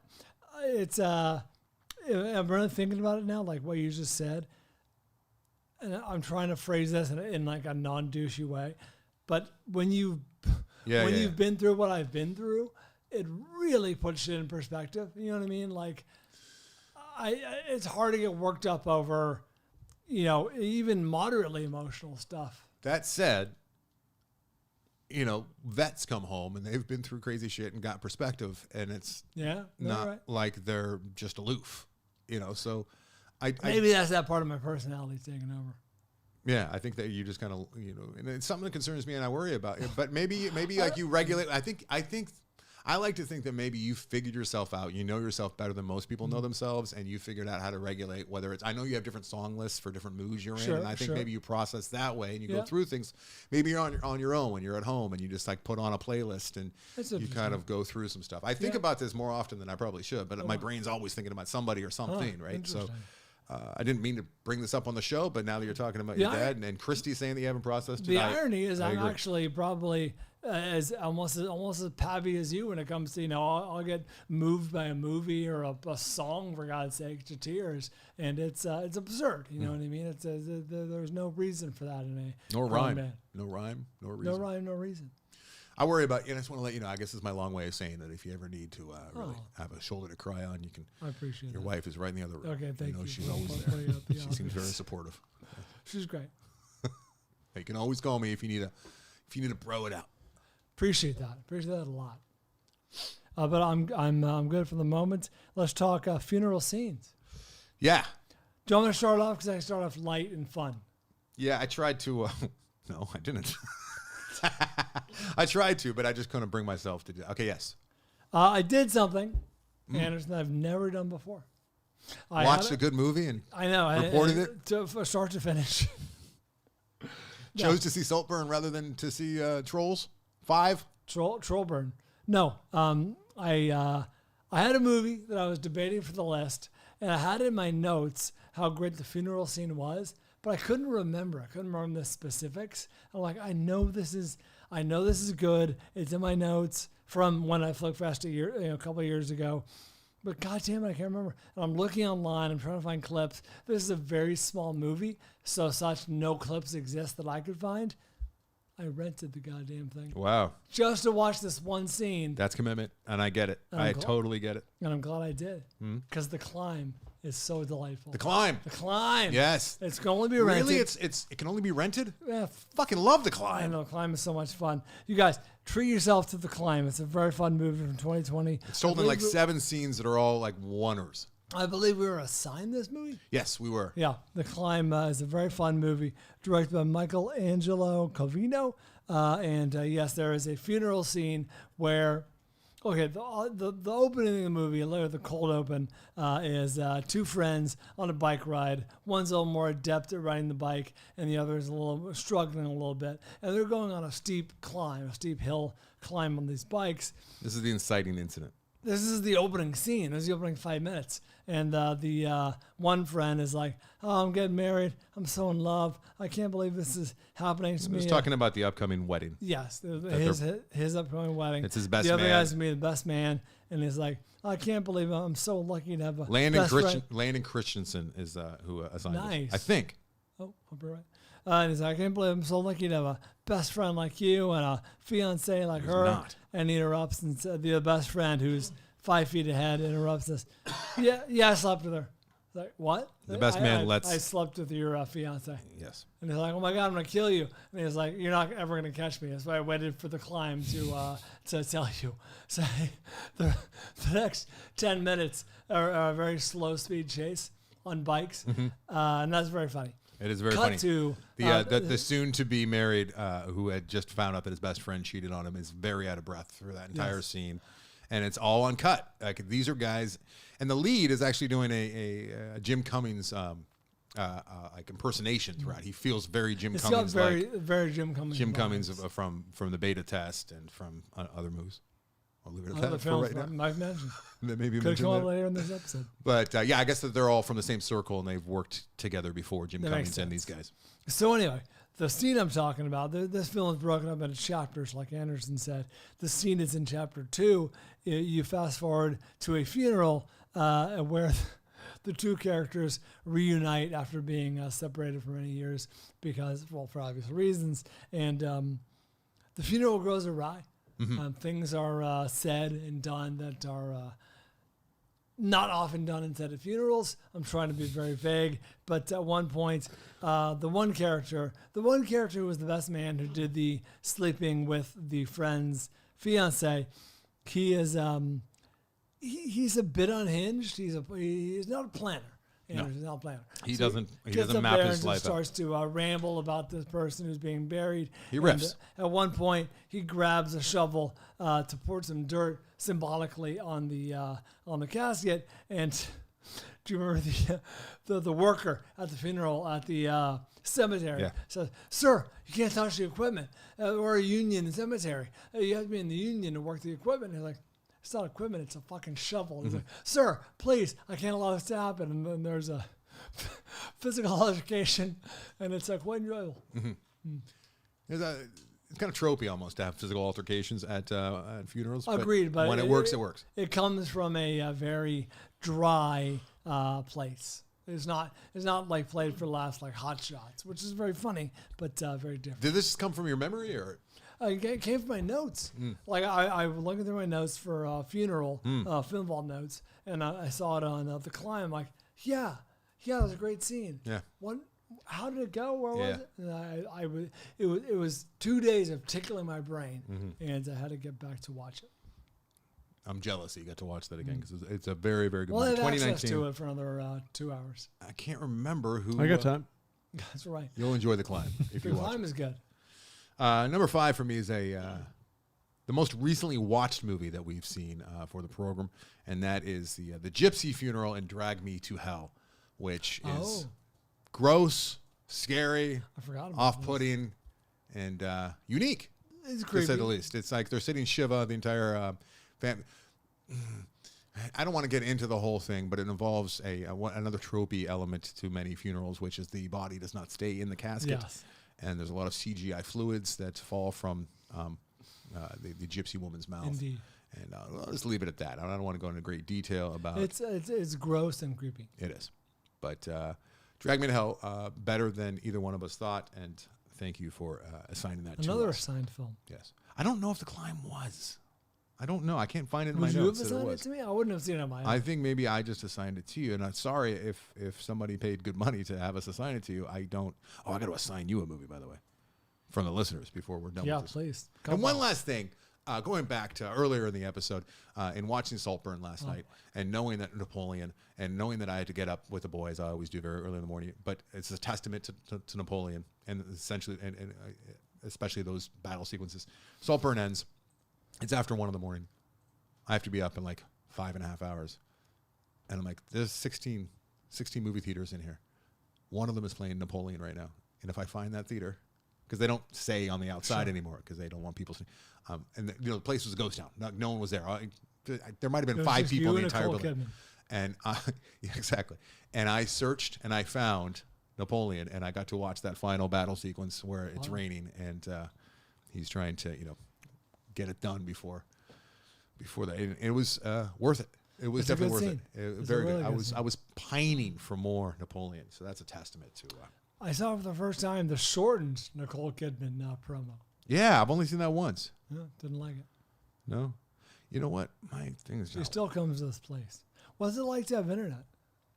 It's still not working proper. I can't. Dude, what if you curse my fucking Wi-Fi? I don't know why my search function is not working. That's why I can't find out who gave us The Climb. There we go. Oh my God, here, embarrassing. I'm gonna Rob Jarasinski. My producer? This is a real slap in the face. Holy shit. My producer of Loaded for Bear. One of my dear friends. I didn't realize that was him.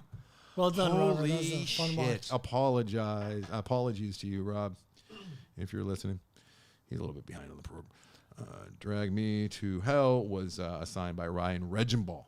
All right. Ryan, thank you, Regenball. One of the contributors to Loaded for Bear. All right. Number 4 for me. Just a straightforward, sweet, sentimental funeral scene. I'm talking about Big Fish from 2003, directed by Tim Burton. The great thing about this scene, though, is that, yes, it's a fairly straightforward funeral memorial scene. However, you get a look at the real people, real, I'm making air quotes, real people who had populated Edward Bloom's fantastical stories throughout the film. So you see Danny DeVito, but he's just kind of everyone you can recognize. Is it like Wizard of Oz, Brian? You can recognize how they would have been exaggerated in Edward Bloom's stories, but this is the real version. So it's the Vietnamese dancers who are 2 heads, 1 set of legs, when in fact in real life there's identical twins who hang out together. Is it like Life of Pi, Brian? What does that mean? It's the same thing happened in Life of Pi and Wizard of Oz. And we see like Which the real people? Yeah, with the watered down version. The staples. The inspiration. The inspiration. Yes, it is that. How they evolved with You see the giant, he's just a very tall man. He's not actually a giant. Things of that nature. And it's sweet. I think it's the very last scene in the movie. Thanks for not talking about whose funeral it was. Hey, this came up in my research too. And this is something we should watch. Death at a Funeral. I have not seen. Never seen. You seen that Death at a Funeral? I want to see the American version. It stars Tom from Succession, and it's from like 12 years ago. And I need to see that movie.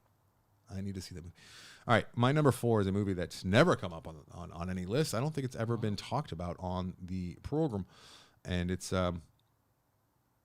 Mouse Hunt. It sounds familiar.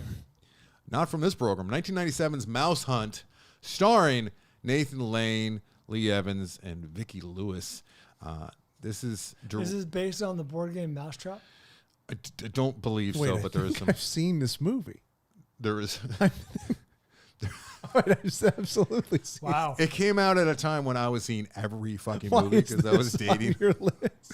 Because the cold open is so goddamn good. Gore Verbinski directed this movie. Wow. And you can tell just from watching this scene that I'm Gore. talking about. Okay, so here's the scene, and it's just a stupid little dumb comedy starring Nathan Lane, right? But you can tell with just the cinematic quality to this opening scene, with so it's on the steps of a big Catholic church, and there's a bunch of black umbrellas. It's raining very hard, and then Nathan Lane and what's his name are coming down. They're pallbearers, and they start at each other. What you know? What can we play? Is it if you go?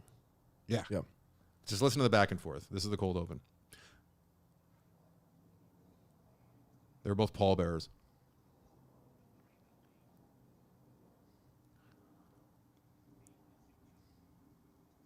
So he's giving him shit for the suit not being black at his own dad's funeral.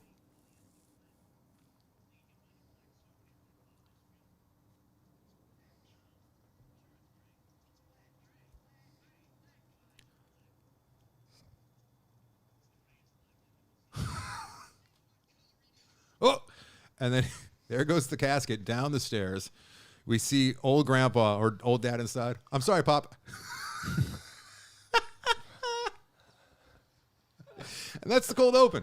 Fun. The rest of the movie's kind of downhill from there, but it's worthy of a spot on my list for top 5 funerals. Deep in my brain. Mouse. Do you remember yes, as a child on VHS. I don't think it had anything to do with Mouse Trap, the board game. Did it have anything to do with hunting mice? Yes, that is the entire movie, Brian. They try and get rid of a mouse. Okay. Number 3 for me. It's not Stuart Little. It's like Home Alone, but with a mouse. Stuart Little, one of the co-writers on Stuart Little. Anyone know? Shyamalan, Yes, right? Shyamalan. Well, look at you guys. Like you know about movies or something. Movie M. numbers. Night Shyamalan, co-writer on That was a test. Stuart Little. Number 3 for me. Speaking of films that have never made a top 5, I think this made one way back in the day. But considering It's from all the way back in 1967. Going back to the 60s. Go way back. And it goes a little something like this. Considering how much I like the James Bond franchise, the fact they rarely make a list, I don't bring them up that often, is kind of astounding. Avery, how do you feel about that? It hasn't been recent, at least. He does bring up the old 007 quite a bit. But much less than Transformers. You'd think it would be more. Avery, you're a Bond fan. Can you guess where I'm going with this? There's some that I haven't. If this is the Connery era, I've got a blind spot for the Connery ones. As James Bond, and You Only Live Twice, right there on the title. So, James Bond. He's a very loud smack. You can call this needlessly elaborate if you want to. James Bond has to fake his own death with the help of the British Royal Navy, and Bond is buried at sea. He's dumped right into the ocean, full military burial, and the body is dumped into the ocean. Two scuba divers from the military come and retrieve the body, bring it up to a submarine where it's drained, and we find that Bond has been encased in there with a breathing apparatus, and he is allowed on board. Thus, hence the title. You Only Live Twice. And fun fact, Anderson, you may know this, so I don't even know why I'm bothering with the trivia. This is one of only 3 movies where James Bond is pictured in his full naval uniform. Wow. Holy shit, Can you really? name the other 2? You know what? I can't, but that's shocking that this is one of them. It's one of the 3. I can't believe this. I came here today not knowing that. And now I know that. That's fucking Show weird. some respect. The man's dead. Your dad. Are you talking about your dad right now? That's right. Oh, it's finally hitting me. Oh, I'm hurt, Linda. Come on, respect your dad. That's the fun fact. The Spy Who Loved Me and Tomorrow Never Dies are the other 2. All right. That's all I got. It's great. Spy that Shag Me. I get them all confused. They're all Spy the Who same Loves movie. Me, a decent movie. Number 3 for me is. It's never been on my list, Brian, and I'm a little ashamed that it is. And if 17 or 18-year-old Andy could see that this is on my list as a 50-year-old man, It better be Hot Shots. he'd be very upset with him. Hot Shots is a great scene. It is Great funeral scene. Thank God they're back. I love the idea of that probably just happening while you're sitting at a funeral as somebody who likes to tell stories or dream up scenarios, and they're doing the 21 gun salute. That's right. What if there was a man? But no, it's not Hot Shots. That's not my. Do you know how many riflemen are in a 21 gun salute? It's 21. 7. 7. Yeah, 3 times each. All right, great. Maybe it's because I have a child now. Fun fact. And I Ask me to do math. I appreciate. Ask me to do math. I have a son, and I can empathize with children or be in touch with my own childlike brain. That poor Veda, in dealing with the death of her best friend and my girl. That funeral is fucking phenomenal. It is very, very good. I was at karate with Atticus. Sitting there just doing research like Everybody's overcome with emotion. and I was tearing up. I had to leave the karate. I had to leave the dojo because I was feeling so sad for everything that she was going through in losing her little friend. And it's just she's so great at it. It's really, really well done. And she's going through the whole denial thing. Killed Macaulay's career. Adults are trying to console her, and that's my number. My number 3 is My Girl from 1991. Oh my God, nice. I'm a little embarrassed, but no, have you seen that scene lately? No, not since probably was in theaters. She is so good. She really? You believe that she's grieving and that she's going through the emotions and that she's really trying to come to terms that Tommy J's gone. Now the star of Veep. She was the star of Veep, yeah. She was also in The Loop, Brian. Let's just talk about Anna Klumsky for the rest of the She is great. She is fantastic. Very enjoyable. But yeah, it really is an honest take on how a child deals with loss, I think, and how they just go. Yeah, I haven't seen it since it was, like I said, in theaters, so worthy of revisiting, perhaps. Her whole world gets, in this one scene, gets completely pulled apart and ruined and torn down. She actually lost her best friend to bee stings. They're having the funeral open casket, and she finally brings herself to go down there, and then all the adults are sitting in the chairs, and she goes up and she's like touching his face and going, it hurts him and he needs help. And where are his glasses? He can't see without his glasses. And, just full denial. Then she gets pulled out of there, and then she goes and sees other things happen down the road where she learns that like other things are completely changing in her. Like her whole world just gets the rug just gets ripped out, and you feel all of that pain inside of her because she's so effective as an actress. Oh my God. Speaking of feeling pain, when we come back, my number 2, I got a clip for it. It is a real gut punch. But first, Black Friday Amazon.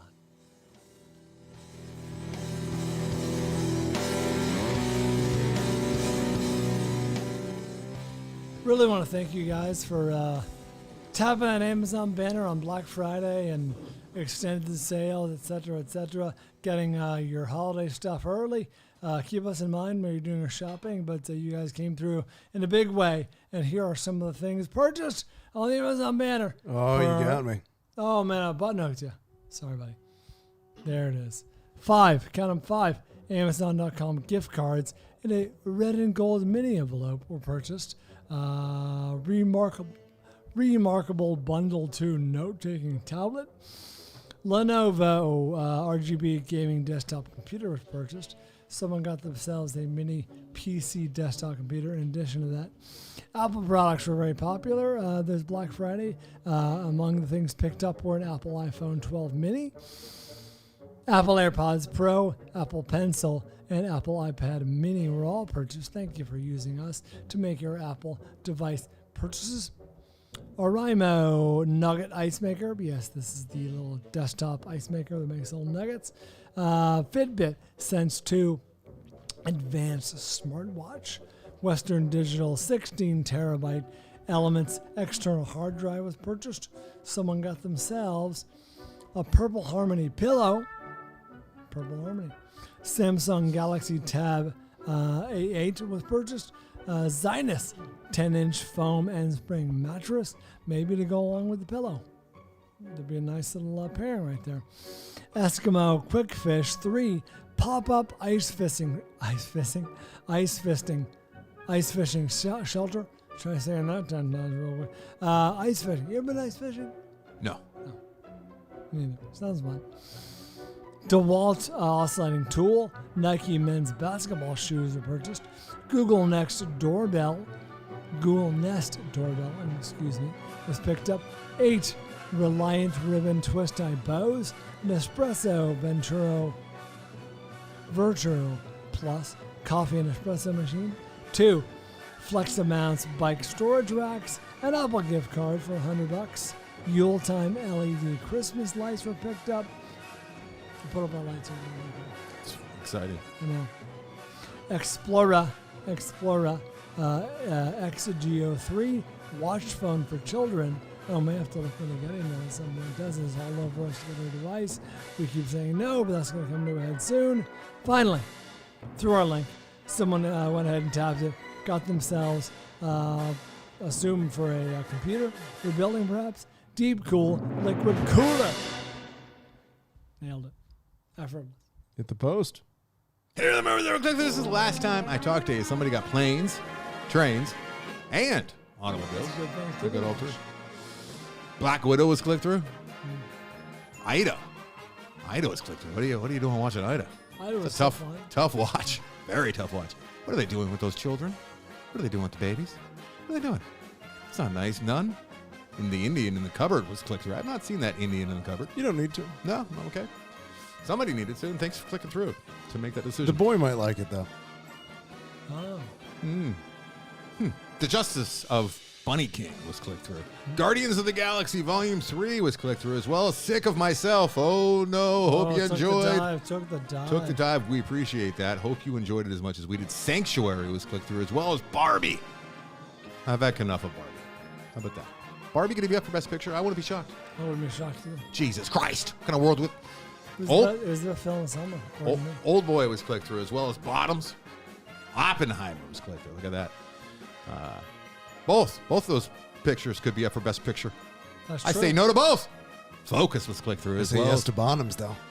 Bottoms. Oh, I just said Bottoms, and I was distracted, derailed by Barbie. Fuck to the ass with the bottoms. Oppenheimer's click-through. Focus was click-through, as well as Guardians of the Galaxy, the original. Shazam! Fury of the Gods. Saw that on the plane, and it still wasn't good. And Mean Streets, the Criterion Collection. And now, oh, wait. Just a quick little diatribe. Have we seen the trailer for Black Widow? I've seen it on a phone because Giovanni sent it to me, and I've also seen it in the theater now. And my God. What's the Black Widow trailer? Not the Black Widow, sorry. Madam Web. No, yeah, I saw it yesterday. Madam Web. Oh, Looks no. confusing. It's her gaggle of friends that look like they're doing a Target ad or something. Like one is supposed to be like a skateboarder, so she's always holding like this brand new skateboard in her, It's like not a underneath film her I wanna arm. see. They look like the most disingenuous pack of friends. Oh God, guys! Did you see Beekeepers? That one yet with Statham? I have That not. looks Oh pretty- yeah, yeah. that's pretty good. I was looking at my phone mostly. I don't but- mind that. Fuck, that was strong douche chills with that one. Bad. Very strong. Almost unendurable. All right. State of films. Back to the program.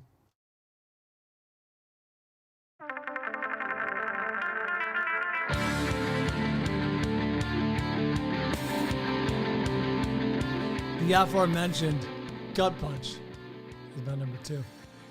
It's fuck it. I ever got that clip ready. So a film that was seen recently by us, Uncle Frank. Did you see Uncle Frank with Paul Bettany? Yeah. Yeah. I liked it. We took. It was the good version of a Hillbilly Elegy. Yeah. We did take some heat from some gay listeners saying that we shouldn't have liked as much as we did, that they Really? misstepped in a few places. But I really like that Uncle Frank. So this think is I get what they were saying. Uncle Frank's father has passed away, and he is. We're at the will reading, the reading of the will after the funeral. They're all still in their black suits and black dresses, and they're reading the will with the lawyer and the character in question, Uncle Frank's father, has left varying amounts to varying relatives. $500 here, $1,000 there, whatever, and.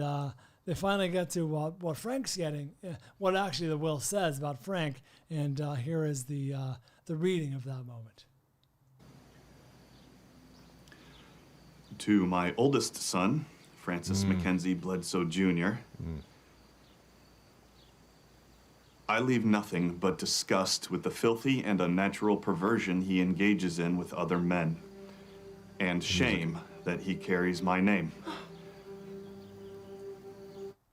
That is a devastating scene. The family is obviously sad, and they're aware of his situation. Living as a closeted gay man in New York, and his dad is very opposed to his lifestyle, obviously. And to have that be the last communique from your father is that's tough. That's tough. Julian and I were just talking about this, like maybe last night or a couple nights ago. We were watching something, and what the hell were we watching? Oh, yeah, it was couples therapy. Very good on Showtime, couples therapy. But we're having this, and this is not the forum for it, but we couldn't wrap our minds around ever treating our child or anyone we cared about like that. No Well, matter, if they go against God's teachings. but even if we disagreed with it, and even if you brought God into it, and that was my argument. I always play devil's advocate, which does not please the wife. But I said, if you really believe that it's a choice, and that Atticus is doing counterculture things as There's a a choice, movie about this. and he's going to go to hell because of it. Like, you could be very angry at him, but still, we couldn't get in the mind, even with that, guys. Which is, it's easy to just kind of put that on your brain for a second to play, Try it out, to role dance play. around. But neither one of us could even approach or get anywhere close. Okay, so now he's putting himself in peril, and he might have eternal damnation. That's really awful for him. We should be sad and trying to help him. Maybe reversion therapy like that we would get there if we actually had these beliefs. But to just say, fuck you, out of my house, you're on the to streets. cast them aside. I mean, there's got to be something more personal, right? It's got to be like you feel like less of a man because you It's a produced reflection on you. this homosexual, and it's reflected. That's what it's got to be. It's got to be about ego and ugliness, and they can't hide behind If God. you're genuinely concerned about their eternal soul, you would do everything you could to rescue them. I guess It's so fucking disgusting. it's pretty bad. It makes me so fucking angry. It makes me feel gross to even be a human being. Like I share DNA with the people that have these thoughts and these ideas. You have more in common than you think. Way more. Yeah. Ugh. Fucking A. Song of Frank's number Just 2. stop. Just slow down and think about your goddamn decision. Do they? Or do they go to No. their deathbed thinking I did the right thing by kicking my fucking kid out? Thank God I towed that line.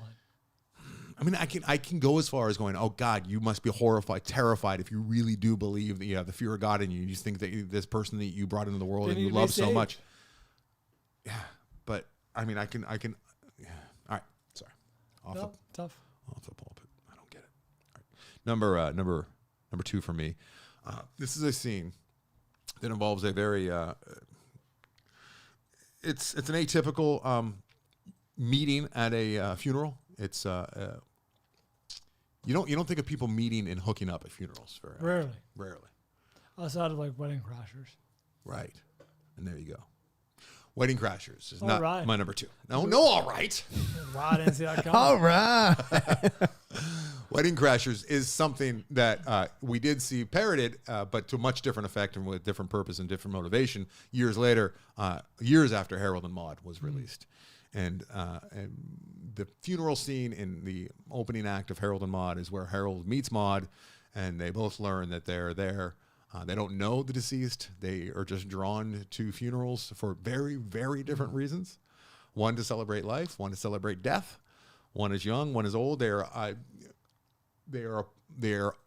opposite in every single way, but they make sense to each other. There's a great movie that you assigned to me years ago, and we discussed before how the key art, the poster for this online, Does not sell. is so bad. Atrocious. This is Like, top 5. I don't want anything to do with it. Top 5 movie of all time for me. This is enjoyable. one of my favorite movies, and it's on my top 5 all time list. And I don't think it's ever going to be that top 5 list is ever going to be touched. I think Wedding when I'm old Crashers man, might knock it off. Wedding Crashers probably will never.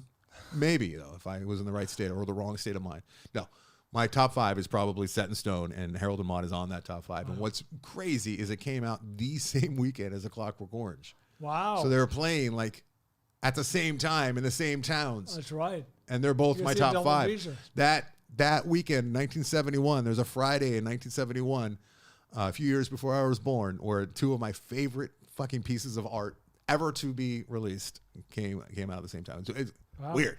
I would like to go back. If I had a time machine, I would just go back and see them both opening weekend. Yeah. The worst use of a time machine ever. I was going to say, something you easily access today. You're going to go. Could go back and stop Hitler.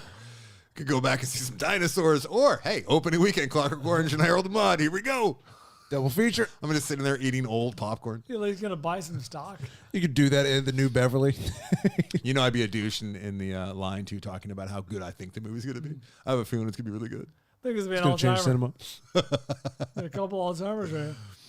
Okay. Number 1 for me. The only. Hal Ashby, by the way, directed. And I've seen most of Hal Ashby's canon. Nothing approached Harold and Maude for me. Good. He's a great filmmaker, but Harold I and want to Maude, stay head and shoulders head and shoulders. above. Number 1 for me is the only documentary on my list, and it is a scene that we have enjoyed on and off the air in the past. This is the Tillman story. This is when Pat Tillman's brother. Ooh, this is not the one that I was thinking either. Oh, really? What are you thinking? Zach, Oh, yeah. Araya.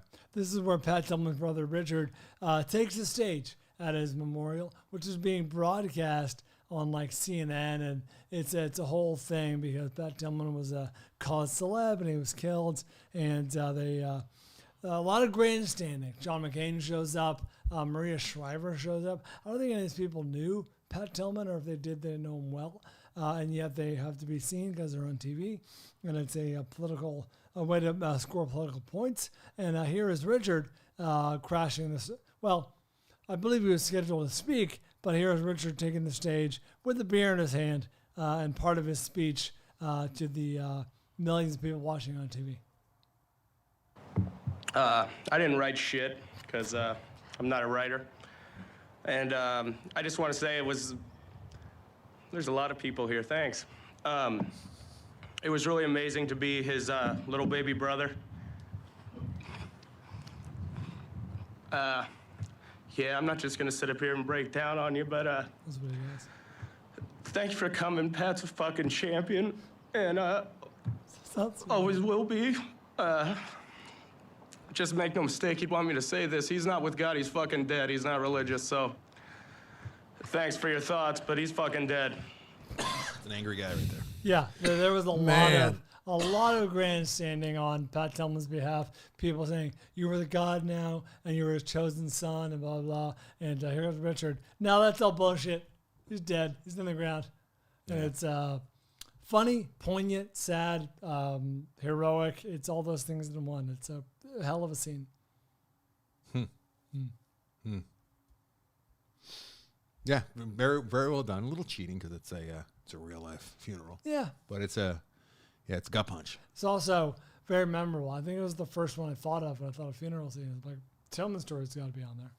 Well, one of the first ones. The movie is the Tillman story. It's very, very good. And it's a prime example for me personally, anyways, that you go into a documentary thinking that you had an idea of the subject.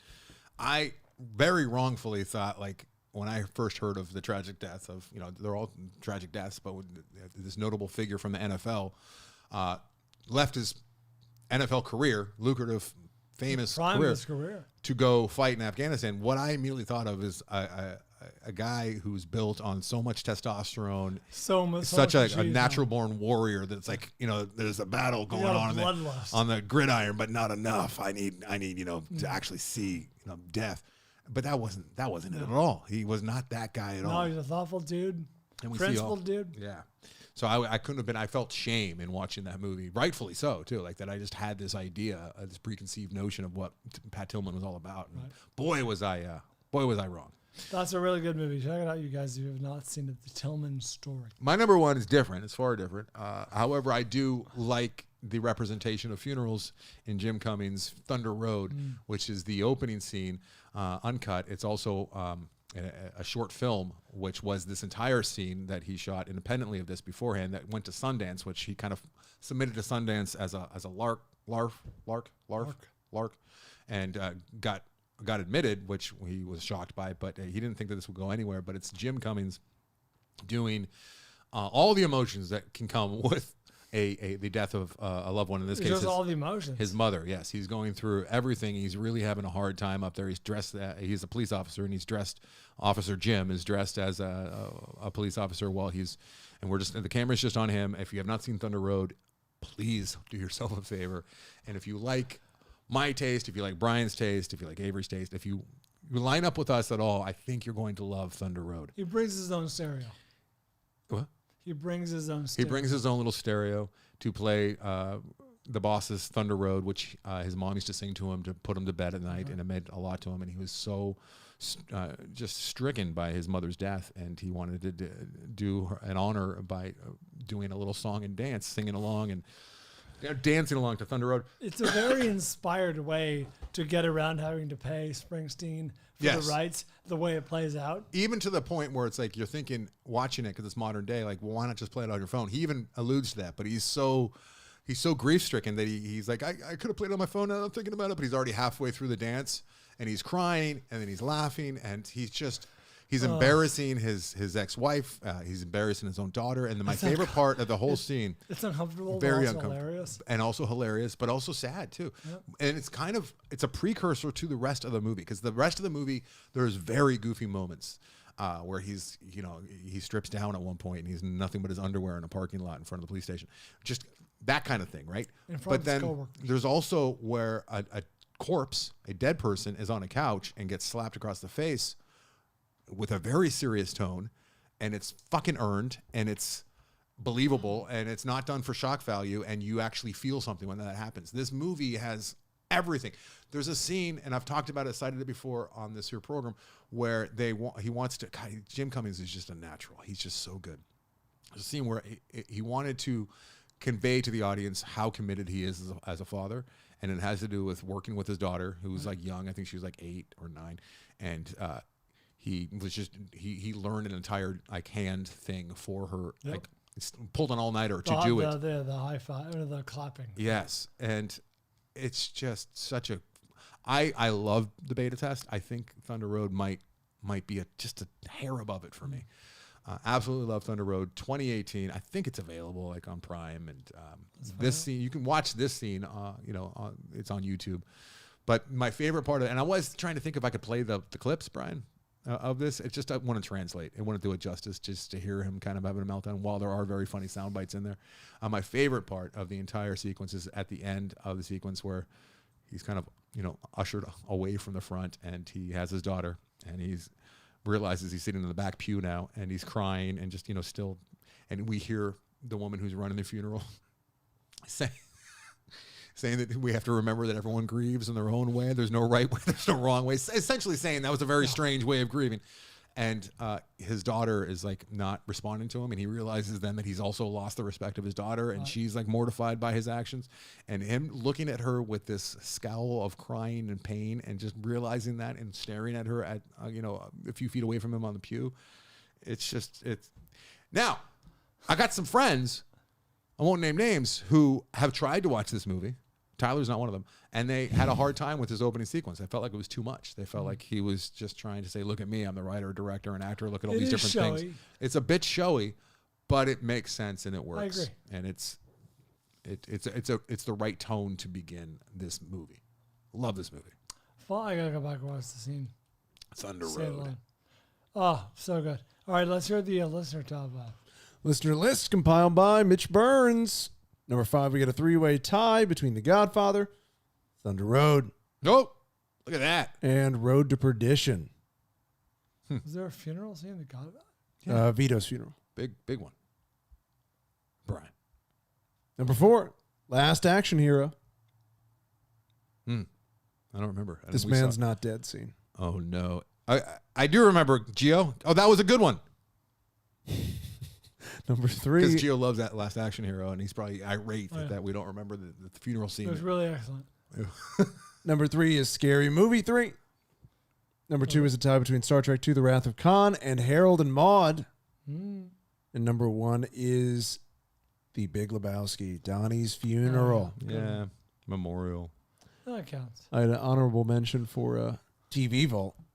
The long take from Haunting of Hill House is fucking remarkable. Oh, yeah. I forgot about Unbelievable. that. That is really with the overhead. Yeah, it's like a 12-minute long take of that. That was another one that made me kind of feel nauseous. There was Spectacular. something so good about it. Like I was so amped up watching that. I felt like sick. Unbelievable series. I think my body goes into this thing where it's like you got to throw up and get to work on this. Like it's like fight or flight almost. Yeah.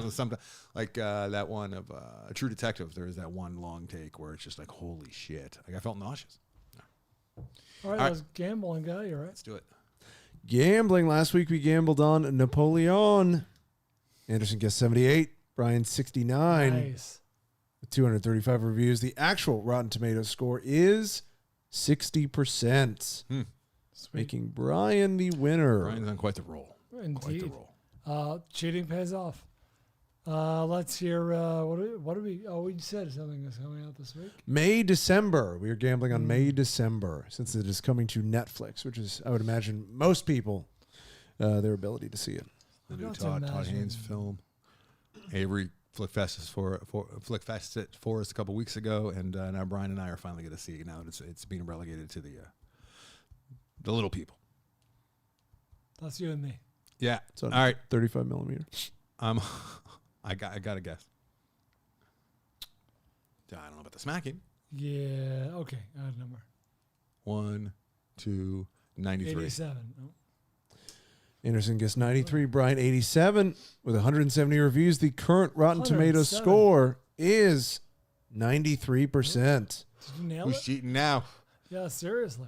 No, I did nail it. Never cheated. Have not cheated. Except for today. Except for today. A lot of buzz with Charles Melton. I think he just won supporting actor at I think it's Gotham, right? Excited to see this one. Boy, Acting is unbelievable. I want to know Gotham. I can tell you that. That much I can tell you. Apparently, when you win at Gotham, typically that person goes on to win the Oscar Is that what they say? for the acting category.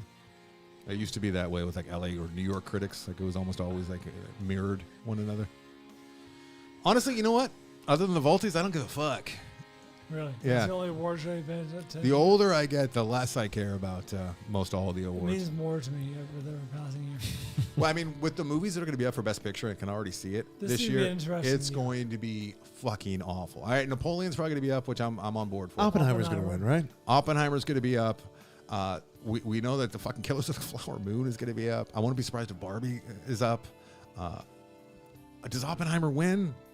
I think it does. What are some other movies that are going to be up that are going to upset me? I mean, you can just tell, right? What's the little one? This one's probably going to be up. Yeah, what's our Moonlight? Yeah, what? Maybe December might be. What's the one with the fall from the window or whatever it is? Oh, the murder one? A fall. Anatomy of a Fall. Oh, wait. Yeah. Have we done that one yet? No, I don't think so. We haven't Flickfest that yet. I haven't seen it. What the fuck's wrong with you?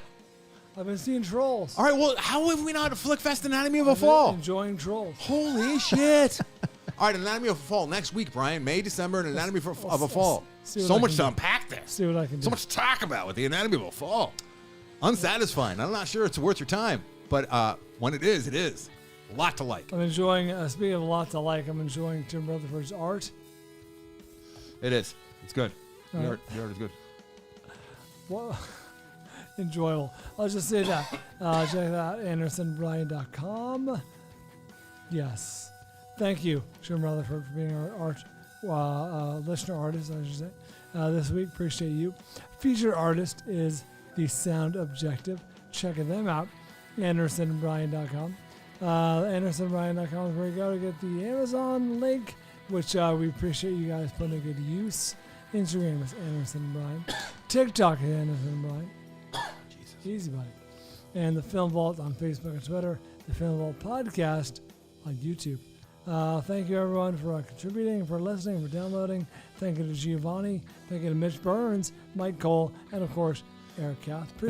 And Comedy Gee. Confessional's back. Oh, yeah. Ooh, when? It is back this Friday as you hear this December 1st. Ah, You can get I'll tickets. be burying my father. Instagram at Confess Comedy. You got the link there to get tickets.